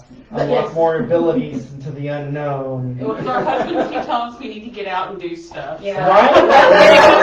Go out and do stuff, but don't bring anything home with Yeah. you. Don't That's worry, the Rodney. rule, Yeah, right? our souls. Yeah. So but cool. Well, Thank you guys for coming out thank you tonight. all For so sure. much, and then definitely keep us posted. We'll be definitely talking to you as the year goes on because next year Victor starts your school. Yes. So Yes. good luck. Yeah. Rodney, pray for her. No, Victor's not bad, Victor's an amazing kid. Trust It's me. art class. All the kids love art. right? It's all good. I think I love you guys. I read it. You're the right. scientific Yeah. theory of everything. No. No. Yeah. Oh my You're gosh. arguing Yes. too much. Yeah. Don't. That's art. You'll have to section out like 30, 40 minutes. No, of debate. you'll get a lot of, if you let him draw or whatever he wants, you'll get a lot of like windows, space clean thing. Oh, that's all. Technology related stuff. Yeah, that's I'm a all. techie, so that Yeah. Good luck. You all have a good one. Be safe. We'll get you up. Thank you. You guys can move down if you want. So Yes. we can see you better. Come on We're down. moving on up to the east side now. So, You guys good? I'm good. So, a lot better when she scoots over. I'm working on it. So to talk about Dwayne's place, I think the biggest thing was with Dwayne, and we put this in the video. Yeah. When you left Dwayne, it fizzled out. Exactly. It just dropped. It just ended. It did, and you know, and you think about it, you know, I get to talk a little bit more. Yay! No, I was playing. Come on, guys, laugh. No, okay, so you know, with the, being serious here, with Dwayne, you know, like you guys were saying, you know, when we first got there, he was like, and I'll be blunt, like almost near death. Like he was so drained of energy and everything, and then of course we were able to corroborate, you know, most of the stuff he was saying with, you know, when it comes to the paranormal or things roaming the house or whatnot. We were able to prove most of it. Yeah. You know? Well, no, and hearing somebody say that, like, I see gremlins, I see things like run across the floor, I see things at my bedside, and things in the wall. A lot of it was just like, if you just go up and tell somebody that, they're gonna think, like, the average person's gonna be like, what? No. But then on our old system, we caught something on the DVR. We caught it in our phone, on our camera in the kitchen. It was running between our legs. It went down the steps. It looked at the equipment. He was straight up. Right. He just needed somebody, one, to believe in him, two, to bring technology into it and find proof. Yeah, you know, and then, you know, the same thing that, you know, with the comments that he was saying, you know, with people, well, you need to get off that stuff, you know. I mean, that'll tear you up, man. That'll make you mad and angry, and it'll make you, it'll take you to the point of where you don't even want to discuss what's Then going you put on. a shield on. You're like, and then you try to ignore it, and then you don't pay attention to it, and then it starts building up, and it's like, you're gonna listen to me. Yeah. Right. You know, and with our revisit, you know, after he hadn't been there for a while, He's a different person. you know, when we went back to the second investigation, you know, he had told us that, you know, he had been experiencing things where he's currently at. You know, and that he didn't want to say anything to his family because he was afraid that they would think he was crazy, or he didn't want to scare them. You know, and we did this second investigation, you know, and we were getting, I know you guys, before we even fully started the investigation that night, Oh yeah, we started getting stuff. you guys were upstairs and y'all were just setting up equipment and started getting responses and stuff with the spirit box. You know, and it kind of worried me because, you know, as the time progressed that evening, I started seeing Dwayne start going downhill. Yeah. You know, and it started worrying me with his, you know, with his health and everything that he said he's been dealing with, you know, because I'm just, you know, it worries me for, you know, for his sake and the sake of his health and his well-being, because I'm afraid, you know, and like we've discussed with him, we're afraid that, you know, whatever it is could be, you know, attached to him and just sucking the life out of him. Every time he steps in there, right? Right. Because it is. Because Dwayne was there waiting for us.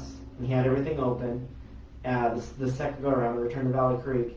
And while he was there, like, it did this number. It was like, the longer he was there, the more energy it got. And then it got to the point to where he physically couldn't be there any longer. He left, and then it went Well, you look at the video when I had the SLS camera, and I seen something that was in the corner of that back room that we initially didn't get to go to the Because first go there was around. storage. Yeah, so I caught the figure on the SLS camera, and at that time, nobody was in that walkway, so it couldn't have been anybody down the hallway. And then Dwayne did come up, a few minutes later and said that he was gonna go outside, he was gonna be gone for a minute, he'd be back. And, of course, we said, okay, we'll be here whenever you decide you need to come back. And just at the thought, just a quick thought was like, hey, this thing disappeared. Let's see if it went anywhere else. And something told me to point it towards that door. That was a good move. That was following your instinct. Yeah, and then I said, something told me to look toward that door with the SLS camera. Bam, it's right there by the door. And interacting, it was looking down. It looked like to me like a person just sad that he left. And imagine it probably was because there goes my energy, there goes my food source, Yeah, and the only energy that it had to feed Really? was us, and it didn't like how we taste. Yeah, it did, and I love then Victor's analogy. and plus the electricity was also, that's less energy for it to be able to perform whatever it wanted to do. But I mean, it was just weird all around. There's some of these investigations that we've done that it's like a go back to spot, like Dwayne's or Patricia's in Jamestown, Kentucky. That Jamestown investigation, man, there's so many questions still unanswered, and I doubt we'll ever fulfill every question. I mean, that's just my thoughts on that. Well, to your point, you said that normally when you're in the paranormal and you answer like a couple questions, it opens up several more. Yeah. And that's all we've done so far for poor Patricia. It's like freaking Zelda. Yeah, we keep going down further in the dungeon because it is like every time we're getting new names, we're getting different voices. Clearly, it's intelligent enough to remember who we were. Yeah. It doesn't like you. No. It hates you because of the ending, because you started casting it away and you were praying for the girls. Yeah. I That's want to. Yeah, go ahead. I want to try and do some more background research On her property. on the property and the name Helen that Beverly brought up. Yeah. And see if there is a Helen that we can find any relation to that property. Yeah. Well, if anybody saw if you all saw the video that we just posted this morning, Joe Monroe was able to do a nice hey, we believe this is connected to a cold case. If you have any information, please reach out. Please reach out because, even to the Beverly thing, she said that with Sandy, there was a person that was with her named Char or something to that extent. So there's still so many puzzle pieces that somebody knows something. Okay, so I do remember Patricia told us the guy, I can't remember, maybe if she's still watching, she can clarify me on this. The guy that Sandy was with at the fair, or that she was seeing at the time that she disappeared, years down the road, just a few years back, I believe, she told me that he was an accidental drowning victim. Yeah. Mm-hmm. At the dam in Jamestown. I cannot recall what she said his name was. So if you can hook us up with a name, Patricia. Took me a minute before. But She's still watching. She's Yes. still commenting. Yes. there was. Need that name. He was apparently an accidental drowning. Yeah. But Everybody that knows him says that there's no way that right, that and could have happened. it was at the dam, and it was related to a blue boat. She envisioned this prior to, this being 100% legit, being put in the, newspaper, because she said the following day she went and checked and got the newspaper, and the blue boat and the guys that all this stuff was on the front page of the newspaper. Yeah. But, What did he say? okay, Real quick, Yeah, what did Dwayne Dwayne say? was commenting. Or I mean, you wanna? sure. I'm refreshing over here. Dwayne's asked, have you all watched episode 10 to 11 and saw the things they're moving? Now, which episode are you talking about, Dwayne? Or are we talking about episode 11? Hold on. Which episode is that, Dwayne? Is that the revisit? That's what I'm trying to figure out. If Maybe it was that's what his he's talking- revisit I- Or is he talking about the DVR footage that we give him? The raw footage? Yeah. Well, like That's I said, another side note to anybody who watches. We give our clients the DVR footage, audio footage. All of the raw footage, I'm 100% on the channel unedited, right now. goes to the client so he that they said can. both. From your investigation, though, Dwayne, I'd say yeah. I'd say he's talking about his house. episode 10 and 11. 10 and 11. Or 10 through 11. He's probably talking about the DVR footage. Oh! Because all whenever we the- number it 1, 2, 3, 4, 5, 6, 7, 8, 9, 10, 11 when we do our review. Yeah, he's probably talking about all the. Is he talking about, like, remember we had a bunch of orbs, Mm-hmm. but we ruled those out as dust, Yeah. right? But, yeah, From his it's room whatever, or- whatever If- people believe. If, A lot if of it's the people one that I'm believe- thinking of, because there was one that was in the back room. Okay, he said it's crazy. No, it's the ones he posted to check out. So it must be one of the Must be one of the investigations. investigations. Yeah. Your turn to investigate. And Yeah. Patricia answered your question, Angela. Okay, here we go. We'll go. You go ahead. No, go ahead, man. It said it's Paul Woodridge drowned in January of 2020, so just last year. Vision of the blue boat, and the next day when the paper came, it showed the blue boat with the article about his accidental drowning.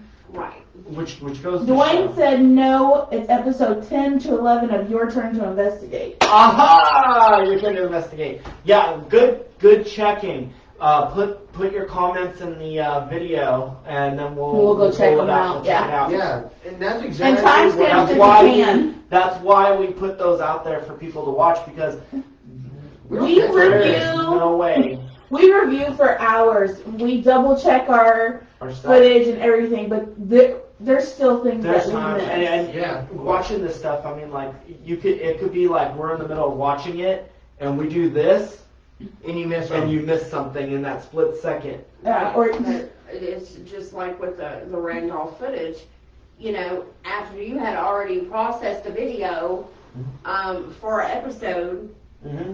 you know, me and Rodney were showing the video to our daughter, and bam, in 5 minutes, like, she found a doorknob turn that we didn't even, We didn't see. yeah, No, and a shout out to Jessica and Jason, because yes. they were watching DVR footage. Now, when you all see our stuff, right? So you have paranormal investigations. You see the TEPS investigators investigating.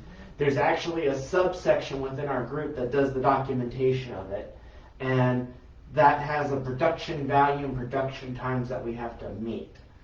So we have to have a video uploaded by a certain date, no matter what. So there's a lot of the times where, like, Jessica and Jason were still reviewing the audio, like the DVR footage, and they're still finding stuff. Yeah. And so that's that. yeah, point. They're still finding like random little things. So there's still a lot of stuff, but we made our episode based off of our experience and like the handheld video. plus we only have so much time in those videos to put Yeah. stuff in. Right now, most of our videos of episodes of Paranormal Investigations last anywhere between an hour and a half.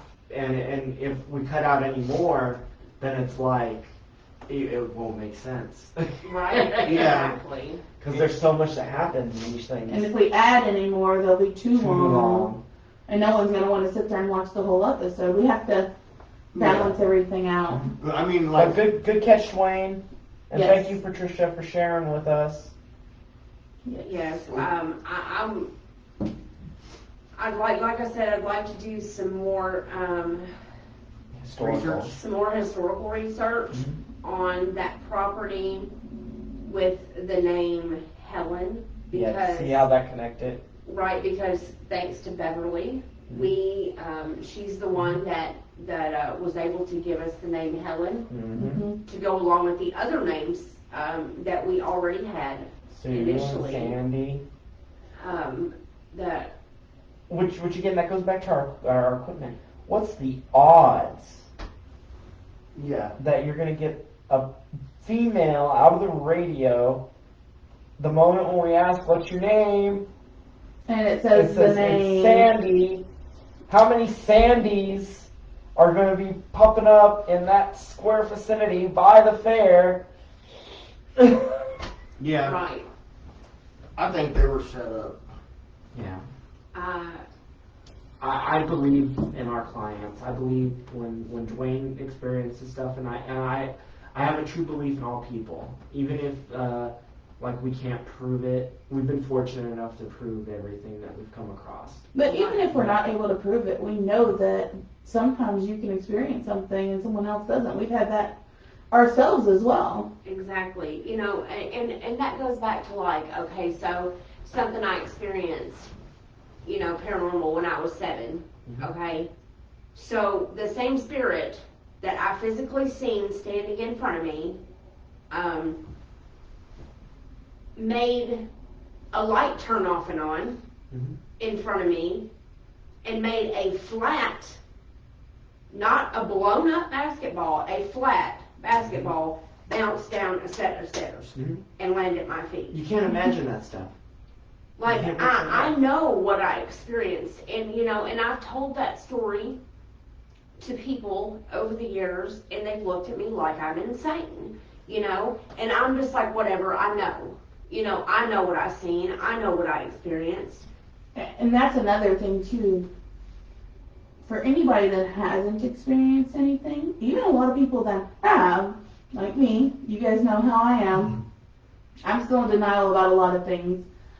But even if they have experienced it, but especially the ones that haven't, you're never going to be able to make them believe. You're never going to be able to make them understand until they actually experience it themselves and believe it themselves. Right. No matter how much we put it on there and show them, and we don't fake anything. Everything that we put out there is 100% legitimate. Yeah, and we're bold enough to even put our raw footage up there and let people decide. Exactly. I know sometimes the audio is hard to hear, but you need some headphones when you watch our episodes, I promise you. Yes. Some stuff you can hear just off the speakers, but other stuff it's just like, Right. did that really just say that?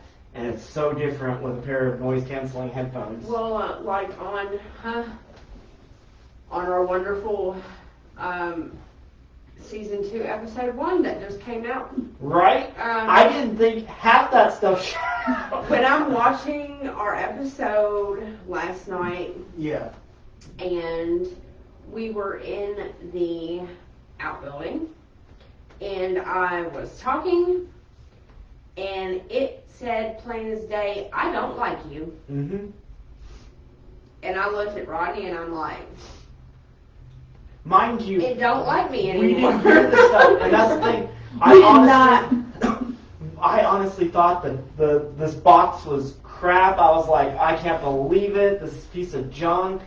But it goes to show you, because again, I think everybody threw the towel in too early on the outbuilding because everybody was like, "There's nothing." We're not here. getting it. Like I didn't show that part, anything. but like when we're recording and documenting, I keep a steady flow of the story, right? Because I'm cutting stuff up. But at the end, there was just like a point where it was just like, we're wasting our time. We need to go. Well, if you notice, when we were out in that outbuilding, and I was pointing this out to her last night, there was a couple times it happened to me. Mm-hmm. It happened inside the ballroom, and it happened outside in the outbuilding, where I knew something was there, and I asked a question right after that, and we got a response. Like almost immediate, like right Yeah. when you. Okay, if you look in the ballroom where we got that weird sound from the spirit box, you notice right before we asked that and we got that sound, I looked over my shoulder and it's like I was in a trance and then all of a sudden I threw out a word. You know what I'm saying? It was really weird because I didn't know that. I didn't know I reacted like that until I actually watched the video.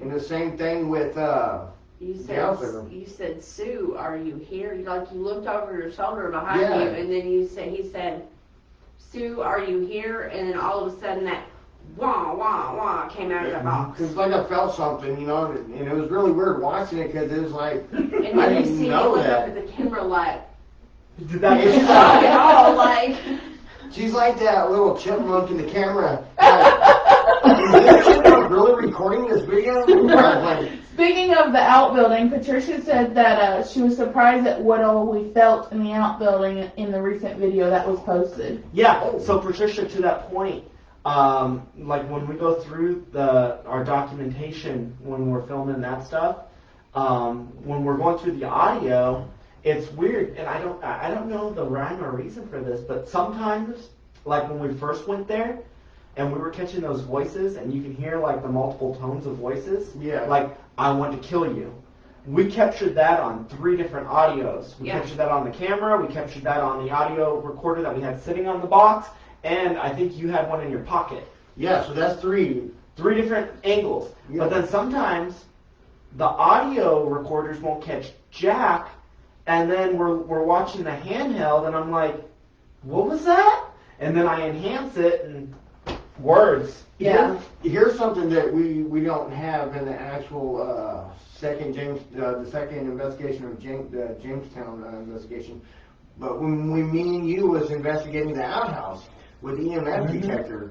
Okay, so me and Victor. Yeah, we because were- I'd already turned off the camera. We were Yeah, we were leaving the building. Well, here's an experience me and Victor went through. Mhm. It was really weird because we had the little EMF detector, I was holding it, and then I was getting a high reading. But then I was like, okay, we're around a lot of electrical stuff and whatever, so I started putting EMF detector literally on these wall sockets, these wall panels that should produce electricity, that should produce a current. Mhm. And some were not reading nothing at all. And then some of the wall outlets. Real fast. Dwayne's leaving. He wanted to say bye. Love you all and talk to you later. Love you, Dwayne. Bye, Dwayne. We love you. So yeah, and then there were some that was not producing any kind of current, was not making the EMF detector jump up at all. Then you had some that was reading a little bit, but then it was weird because we got to the top platform and we were getting readings, and I'm like, there was no reason for it to give us any kind of readings at all because I don't care what was up there. There was no electrical current Anyway. anywhere. It was like 20 feet away, 15, 20 feet away, Mhm. and even some of them, those wall, those circuits or whatever that produce electric or whatever, some of them were only produced at a small amount, maybe like 0.20, all right? Mhm. And the other ones were not reading. As soon as we got into the middle platform of the upstairs, it was going to like 40 or 50 or something crazy, outlandish stuff. But, so there's no explanation for that. But, I mean, I have no other explanation for that. And like I said in the videos, like, there's times where we want something to be true. But as investigators, it's our job to debunk this We stuff. try to if we can. debunk it, yeah. And it sucks because I want it to be No, real. no, I want to yeah. have evidence, but that's not what we do. 100%. Concrete. Like Yeah. there was a point where I'm going through the footage and I was like, ah, crud. Yeah. I can't put this on the camera because I can disprove this right now with a simple, I think it's this. But you want And it you to want to be put it, you real. want it to be real so bad, and I know the entertainment factor of it would be ingenious, but if I can call it, I know the fans are going to call it, so it's like, you're like, no, we don't want it to be Even this. if it's just questionable, if you Yeah. can't guarantee It's that authentic. something else is not causing it, You can't roll with you it. can't put it there because Yeah. if there's anything that could have caused it, and I know the footage that he's talking about because he was so upset that he had to take it out, and it wasn't every single time, But it was enough to but it was question. enough to cause a question. And if there's a question, it has to be taken out. But going back to where we were talking about our experiences and, trying to get people to understand who don't understand. Jessica made a comment that she's had people tell her she's crazy when she talks about her experiences. So Right? That's for most of us. Most people are gonna call us crazy, and I'm actually grateful, that we have a group, and I hope, others who watch us and follow us and support our what we do, I hope, y'all feel the same way, that you actually have a place you can come to, people that you can message, that feel the same way that you do, that believe the same thing that you believe in, and want to find questions or find answers to the questions we've been asking ourselves for a long time. We're not going to judge you. We're not going to call you crazy. Although some of the stories do sound outlandish. right? But this is a thing. And I'll be honest, when some of the stuff that Dwayne was explaining to us, I'm like, this can't be real. This can't be real. And then sure enough, because you have something in the back of your mind that says, wow, if we could catch this. And I think even to our point, as a group, I think we had a meeting where we were questioning ourselves because we've been getting so much. And it's like, are we just hitting gold mine after gold mine after gold mine of paranormal breakthrough? Yeah. Because everywhere we go somewhere else. We're getting audio, and not saying it's like a good thing or bad thing. I mean, we're good either way. But I mean, We prefer to actually get something. we try our best. We put a lot of energy and effort, and there's a lot of background effort. There's so many little things that go into us doing an So investigation. we should do a text behind the scenes one time. Yeah. Just But it is. I mean, it's unreal, and some of the stuff we get is just out of this world. Right. If I just saw our videos, and I wasn't a part of the group, and I stumbled upon our stuff, and I started going through half the stuff that our videos show. I've been like, psh, Lights going on. yeah, right. It's That's been 'cause of doing me. that. I think it's just. It's me because I'm close to it. Every time I jump up and I push against the wall, it's Well, I was gonna say I think it's also because it's hanging on the nail too. Yeah. Yeah.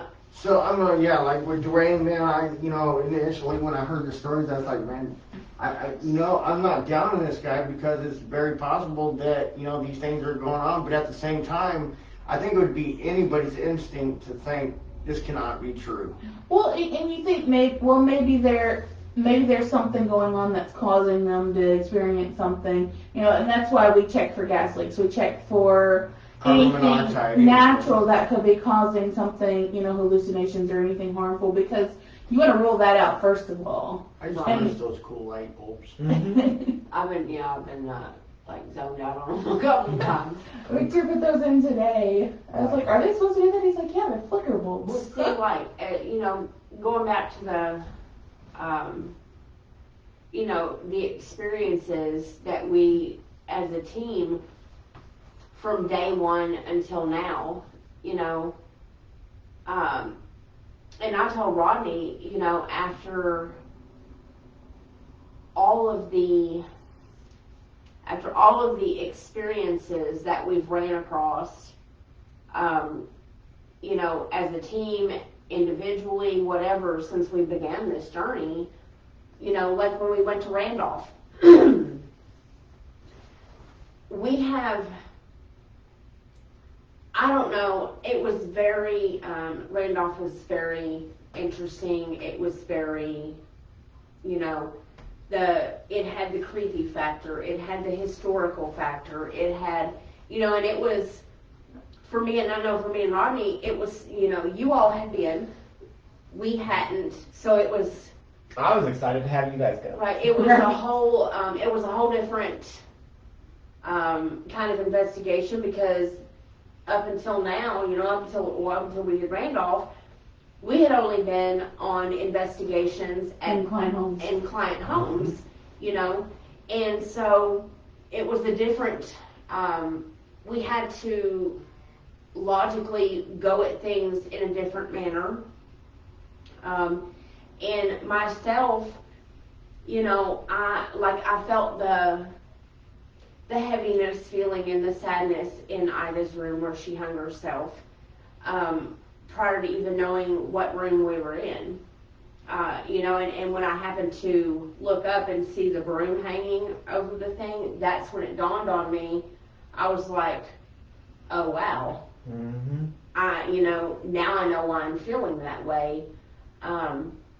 You know, and I don't know. I was intrigued by the building and the history and everything, but it was almost for me like, and I told Rodney, I almost kind of felt like, I can't really say let down in a sense, but I was just like, man, you know, all the stories I've heard about this place, all of the, you know, seeing other teams on television that have went to this location. I guess I kind of, you know, and not to mention, you know, the experiences we've had at our other investigations prior. I expected more. Yeah. You know, I expected, like, I didn't expect to get scared out of my mind because, you know, I don't go into. You don't want to have that expectation. Right. Yeah. But, you know, I felt like, I don't know, Megan, did you notice I kept staring out the windows? Yeah. Okay, so I personally felt like there was more spirits Outside. walking and roaming the grounds than there But it was was in hard the Too to cold investigate the grounds because it was so cold. We tried. We went to too. the unmarked graveyard and everything, and we couldn't stay out there. It was Yeah, way too cold. cold. Yeah, it There was snow on the ground. Yeah. I love that place, man. You know, there were so many, I mean, I could investigate that place 100 times and still want to go back. Oh, we will definitely because- go I back. would, yeah, I Well, I would want to try their other places too. They have Yeah, like they have a jail and stuff hotels, too. something like that. Something like that, yeah. There's also, who was it? Oh, a guy that Rodney actually met online that he sold some sports cards to. The guy and his girlfriend and his brother and nephew come to our house to buy some sports cards. They live in Indiana. I'm not sure exactly where at in Indiana. I believe it's right across the bridge somewhere in New Albany. There is they told me for us to look into and try to check out, it's called the Witch's Castle. Hold on, let me check it up real quick. In Indiana. They actually, I think he said they actually live at the bottom of the hill, right down from this Nice. place. So maybe that's something if Warren Rodney, case manager. yeah, Case managed. that, you know, another Okay, big place that we could possibly look into checking out. okay, the Witch's Castle in Utica, Indiana. Alright, Okay. so, well, let me read this real quick and see what kind of, like, this thing is, let me get some images here. Ooh, that's pretty cool. This Yeah, place but looks, It pretty cool. Didn't even dawn on me until now. But Check these out. Check out these pictures. it's Detail's been around for a long time. I would definitely, as far as Randolph, I would love to go back there. Jessica said that's my neck of the woods. Sweet. Well, see, this is the thing with, like, investigations for, like, places like this, as I'm looking at it right now. Definitely be a good place to In the investigate. summer? But you also got to take into consideration the chances of this place having electricity is probably 0 to none. Yeah. Generators. Yeah, we could take that, but we also have to, you know, Careful with noise and stuff. yeah, so that, I mean, it's definitely doable, but, Yeah, we definitely have to look into some kind of like power source. Yeah, because we could do only so much with our batteries, and then and what we noticed too is like a lot of times, even at like the second go around at Jamestown, the vault room didn't get active until after midnight. right? Yeah. A lot of it, yeah. Like that's when you started hearing the ringing in the box, and then it just. But that started also happening. coincidentally is the time that we sent DG out of the room. Yeah. So, but yeah, I mean, like for future I don't know if investigations, so we're always open. So if you know anybody or need somebody, or if you feel your house is And haunted, clients are always put at the top Priority. of the list. we shuffle around. We do that a lot. And then on top of that, I mean, like we know for some upcoming stuff, we know we got the Masonic Lodge in E-Town. That's right around the corner. Working Yes. on that right now. We want to do Bethlehem Academy, so we've We're gotten working some with requests them. of that. We're working on that. With us, like the thing that we need is like we're not just that type of group that comes in with a couple of cameras and a cell phone. We have to have We time have to have to time to set up and take because down. it's like the amount of equipment that we have, and we have to charge it. We have to set up a place for our charging stations. We have to go It's through. not a quick process. It's not a quick process, so it's like some of these places where we get quotes and they're like, They only want to give us a they few want to give hours. us, you got 4 hours, go. And it's like, there's no way, there's no point, because we will literally just be rushing through. We would literally have an hour and a half to 2 hours at most for investigating Mhm. because of all the equipment that we would have to take to set up. Right, and the larger the place is, the less Time we would have. time we're gonna have, and the more Mhm. that we're going to miss. And that's the thing, like, I think, like, with some of these places, it kind of depends. That's why That's what I it's hard for loved me to about work with them. Randolph. That's the other thing. Randolph, you all do it really good. Just Yes. so, I know you all are watching. You all do it good because Absolutely. you basically you trust people to do what they need to do, and they kind of go off and do their thing.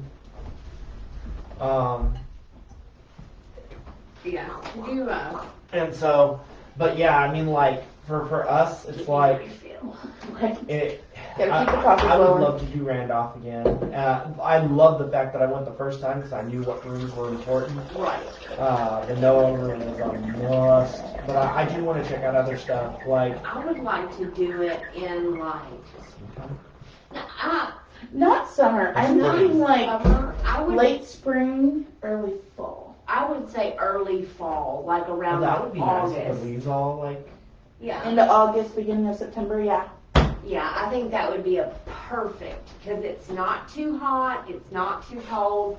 That's when you're in your, low 80s to mid 70s range.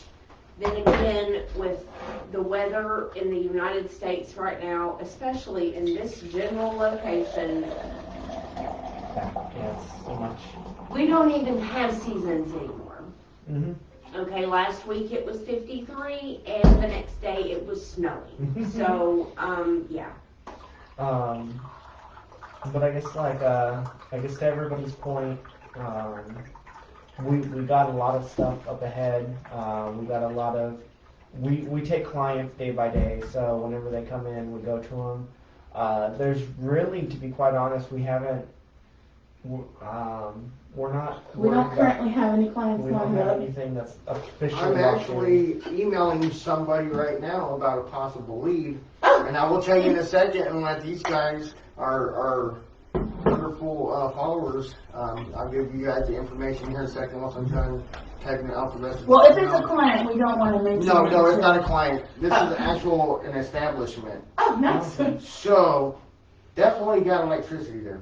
Yay! So yeah, That's that's what one we- of our key parts. But Yes. That's what we need to do. Yeah, any big places, of course, we're gonna try to do them. Of course, every one of them costs money. Yes. So, if So- there's any multimillionaires watching this show right now, Once again, they're just trying to get once that, again, get that money. corporate sponsor, we would love you. We do not make any money doing this. We do not charge our clients. We will never charge our clients. But yeah, so we don't have any like income for this business coming in. It is all out of the four of ours pockets. Yes. Every piece of equipment, every Investigation that we have to pay for. basically every investigation, because Gas, food, gas, food, new equipment that we've bought, batteries. Lord knows, batteries, just everything, Adds up. very quickly. Yep. Very, very quickly. And we, hopefully and eventually, one day in the near future, this is all going to pay off. That's what we're hoping for. And even then, even when it gets to the point that if we do start making money, Mm-hmm. it's not about the money. No, it's about the thing. It's Our just- vision's we need- never gonna change. Our goal is never gonna change. Hold on a minute, Ronnie. This is important stuff right here. I'm sorry, I was over here You're good. Yeah. typing a very important email. Even if we did make it big, even if we did, start making money off of YouTube or a sponsor or television series, any of that fun stuff, we are always going to have people as our best interest in helping people, and that's always going to be. He's raising his hand. All right, Ronnie, what's up? No, go ahead. Well, No, but like you were saying. But yeah, like money's not the object, Exactly. but the thing that we need with money. The only reason we talk about money is because it does cost so Well, much. and to do not all just this. that, we would be able to do more. So see, right now we're limited to just Sundays. Yeah. So, and that's because we all have to Unless we support all have ourselves. to take like vacation We all have our time or own something. jobs. We all have our own other stuff. We have family, friends. There's Households. households. Like there's times where it's just like we got to squeeze a Saturday in, or Sunday in. But I know that we as a family unit, we have 6 kids. Just for me We and don't Megan. have 6 kids. So We have 4 we're a kids. family of 6. Dang it! But I'm I would love to have foreshadowing. 6 kids. But I mean, Or 12. like it's just like it's so, and not even to that point. It's so much work on top of our normal work, and all of us have hard jobs, Yeah.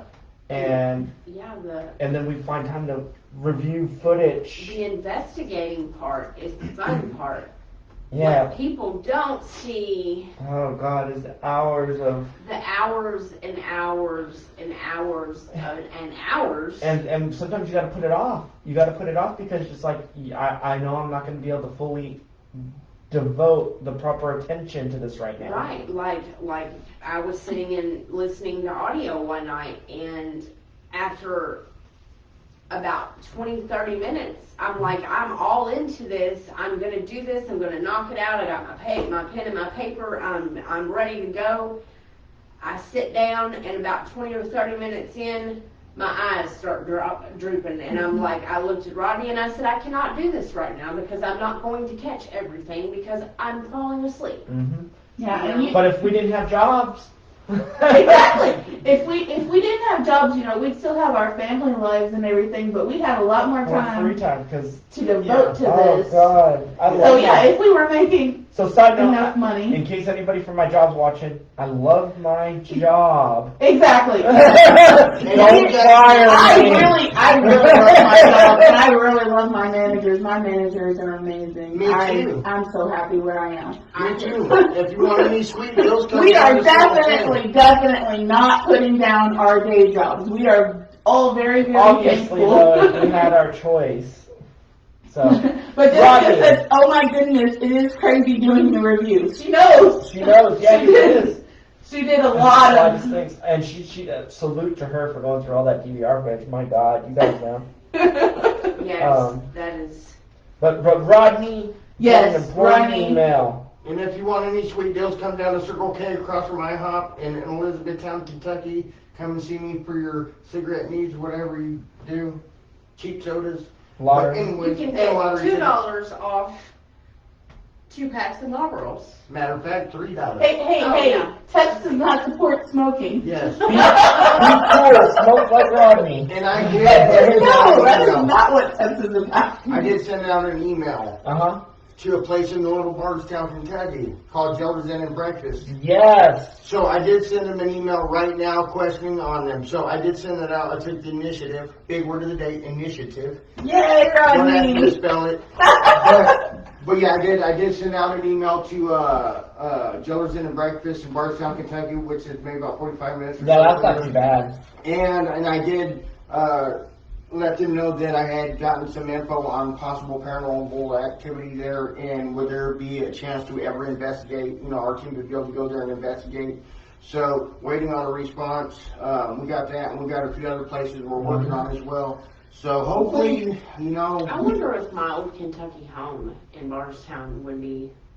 That's actually. There's a lot of, well, there's so many historical places in Kentucky, it's unreal. Yeah. And just in E-Town alone, I mean, like, I wouldn't mind, like, here in E-Town, Yeah. I would, well, of course, the Bethlehem Academy is definitely on the list. I want to check that out. If we can, get if we can the work hours with them to extended. get something that's reasonable for our team. The museum, that museum looks creepy as heck. I want to go to that museum and investigate. Okay, are you talking about the one at the square? The circle? the one right there next to the State Theater? Yeah. Okay, do you know that actually, and it's crazy, that actually used to be the original Hardin County Library. Freaking awesome. Yes, and it is now the Genealogy Historical Society of Yeah. E-Town. That building, when I was, gosh, probably like 12 or 13, it was the Hardin County Public Library, This is an E-Town native right here. and I used to go in there all the time and after school and stuff and rent books, check out books and stuff, and I remember it was probably like 4 or 5 o'clock in the afternoon, after school one day. I was in there, and you know how the library is, they got bookshelves, and they're like, you know how you, in old scary movies, how the libraries looked where it's dark back in the corner and down the corners, hallway, yeah. you know? That's how it was in that building. And you had to, there was an upstairs and a downstairs, and I remember going in there, and the downstairs area creeped me out. Like, I did not want to go down there, and that's where, lo and behold, that's where all the horror stories were, you know. But yeah, That's called good management. right. I would also like to, maybe possibly see about investigating the State Theater. Yeah, hey, You know, I'm down. that place has been there for years. Who knows? Yeah, no, I'm 100% down. So I if you mean- get a hold of somebody, let's do it. Yeah, I like local places too, because it's so much easier to just go home and go to sleep. Right. And Not drive 4 hours. drive well. Not that we're not willing to, because we are. Gelder's Inn Bed and Breakfast, that building's been around since 1819. Sweet. Nice. I was just looking up to see how long it's been around, so it's been through a long time. So that's definitely one of our potentials. Let's go ahead and talk about what we're thinking for season 2. I truly believe we need to go back to the Patricia's. Jamestown. Uh, Definitely a revisit I to think- Jamestown.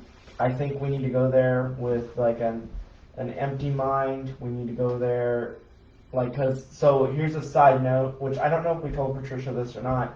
We went back in with our with cell phones. So right after we showed you the audio, Oh yeah, that's not posted anywhere. that's not is it? posted anywhere. So here's another. Or did you put it? No, did you No. put it on the episode? No. So another. Hey, we experienced this, and now we get to share it because you're watching this show.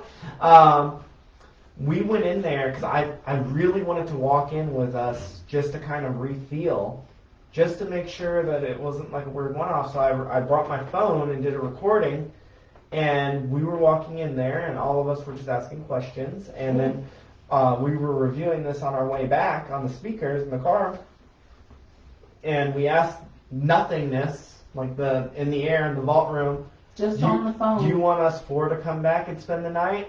No.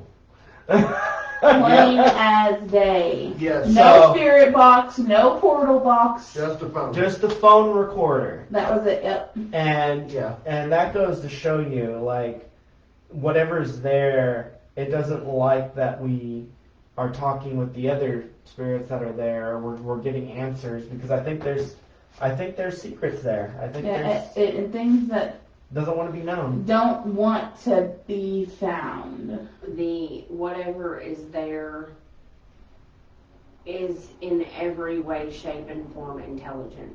Yeah, Yep. 100%. Yeah. It knows our names. It doesn't want us there, and I mean, like, it adds more to the mystery. There is so much going on there. And It's almost unreal. right, and you know, and I even told Patricia when we went back and revealed to her what we had found. I told her, I said, you know, and I feel so bad because, you know, the more we investigate, you know, we answer a few questions, And then open up more. but then it's like, I think we Five or always 10 more. find, more questions than we Yeah. answer. you know, so like, I don't know, you know, and I feel bad for her because we, you know, as I do for all of our clients that are experiencing the craziness that they are, you know, I feel bad because we get to walk away and we They get to don't. go home and they don't. Yeah, and we are opening up even more than what they were already going Because through. we're stirring the pot every time we go out Right, there. you know, Yeah. and with that, you know, we do say a prayer Yes. before we leave the home. We do say a prayer after we leave the home. Before we go there, Yes. before we leave, and a lot of times when we get home. Right, you know, and then too, you know, and we have, for those of our clients, we do carry sage.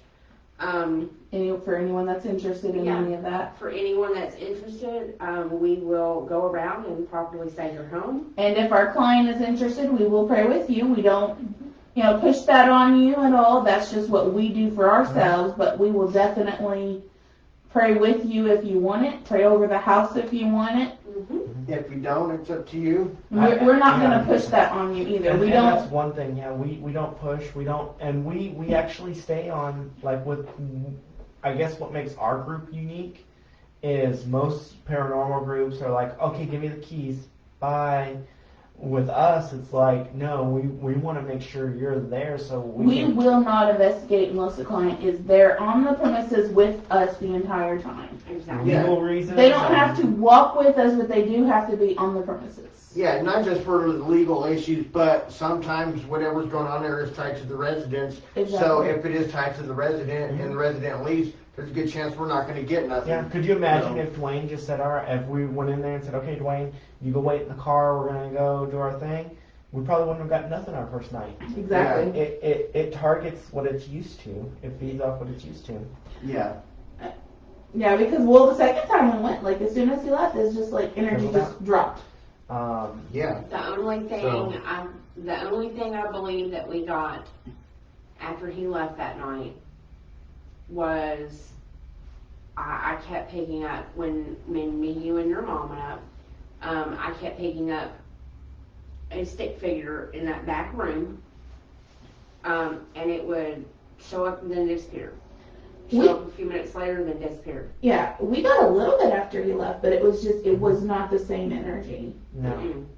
We Even didn't like the atmosphere, like the entire, it just felt so different. Yeah, it was like, we caught nothing across the spirit box. It was insane.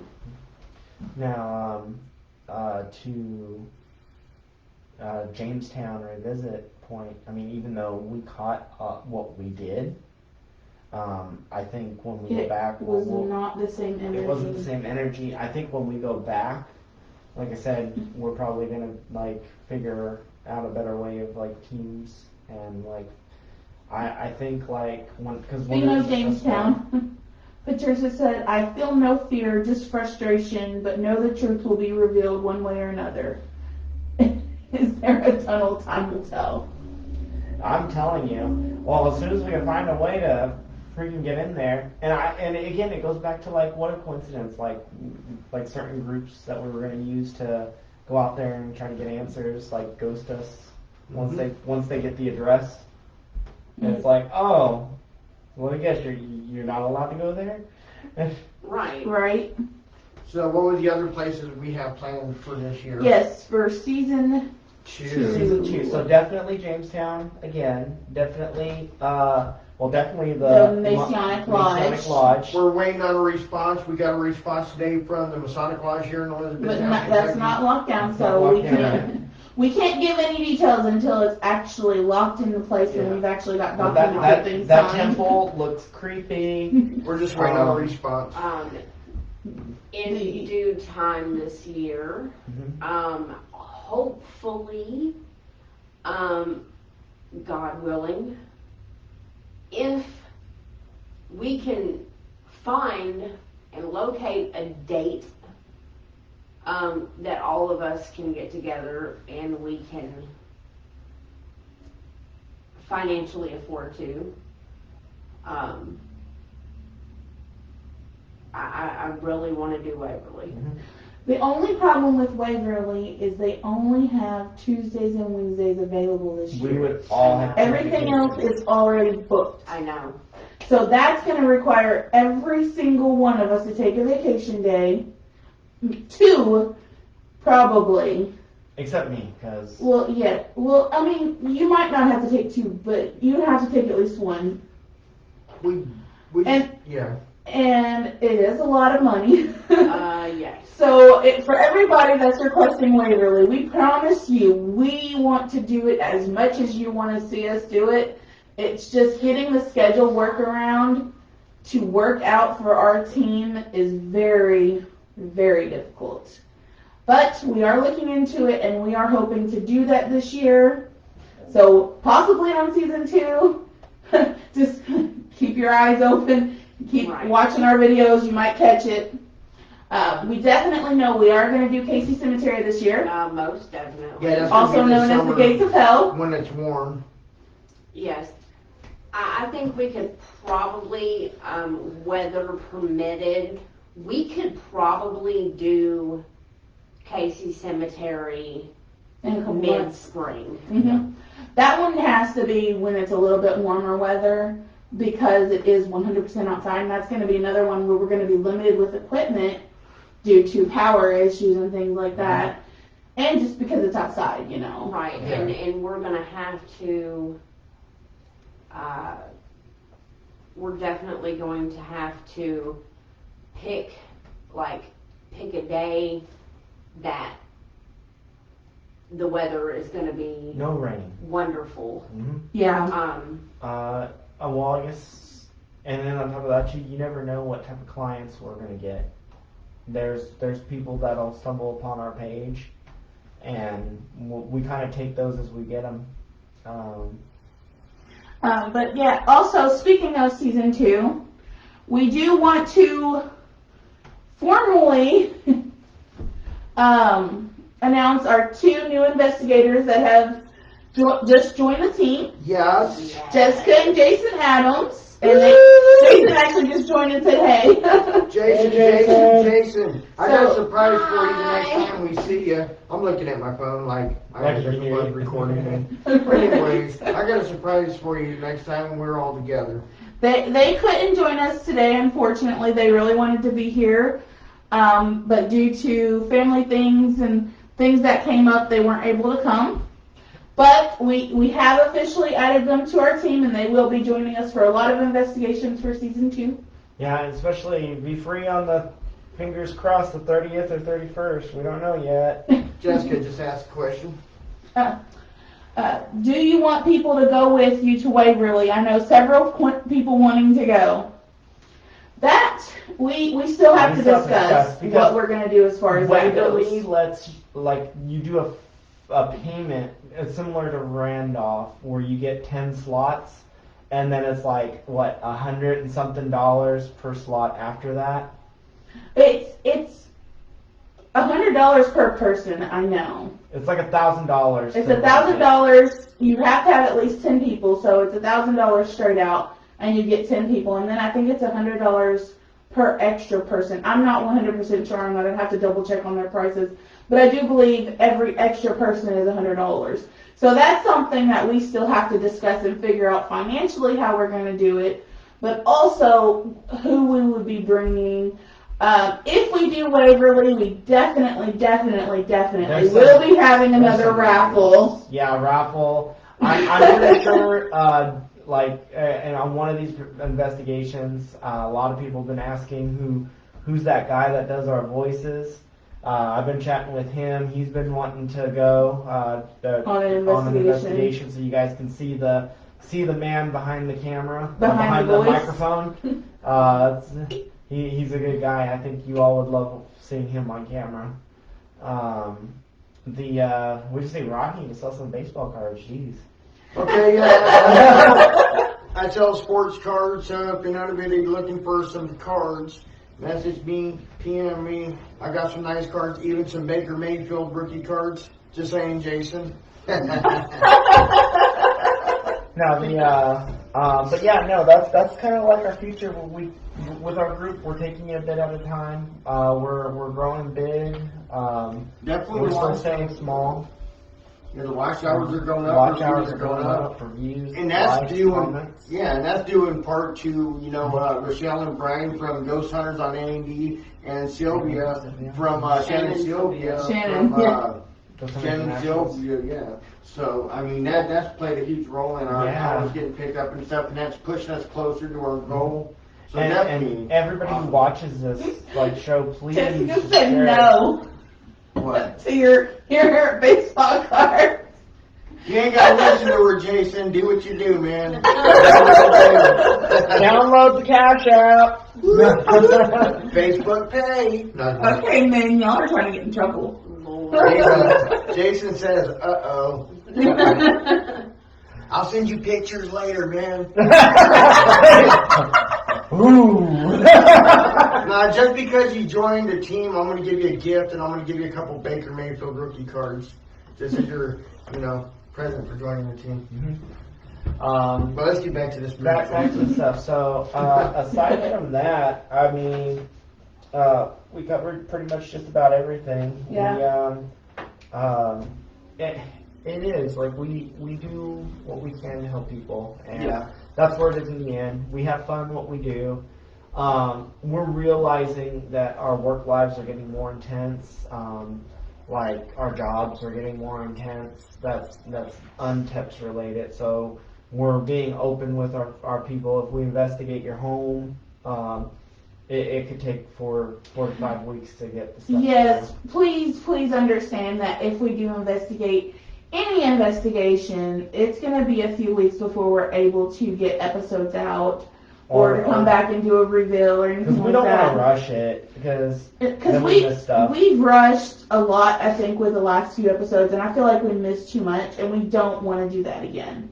But we do, for what we get, we capture a lot of stuff, and we're thankful for everything. Like, I'm so thankful that all our clients that we got to go through let us go. Right, and the, Jason and Jessica. They're going at it. They're going back and forth. She says he don't know how to do the Facebook Pay. The Cash App. He's like, on it. He said, I'm on it, and she's like, no, he doesn't know how to do that.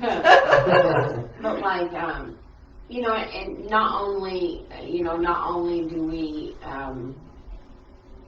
do we have, all 4 of us have full-time jobs, well, all 6 of us, 8 of us, hell, I don't even know how many people we have anymore. Like, We have an official what, 8? official text team is 9, including our narrator. Oh, yeah, that's right, yes. And Cannot forget Joe. 8 of us have full-time jobs. And I think me and Victor are the only ones that have little kids that are still in the home taken care of. Yeah, I don't got none unless they're lying, so. No,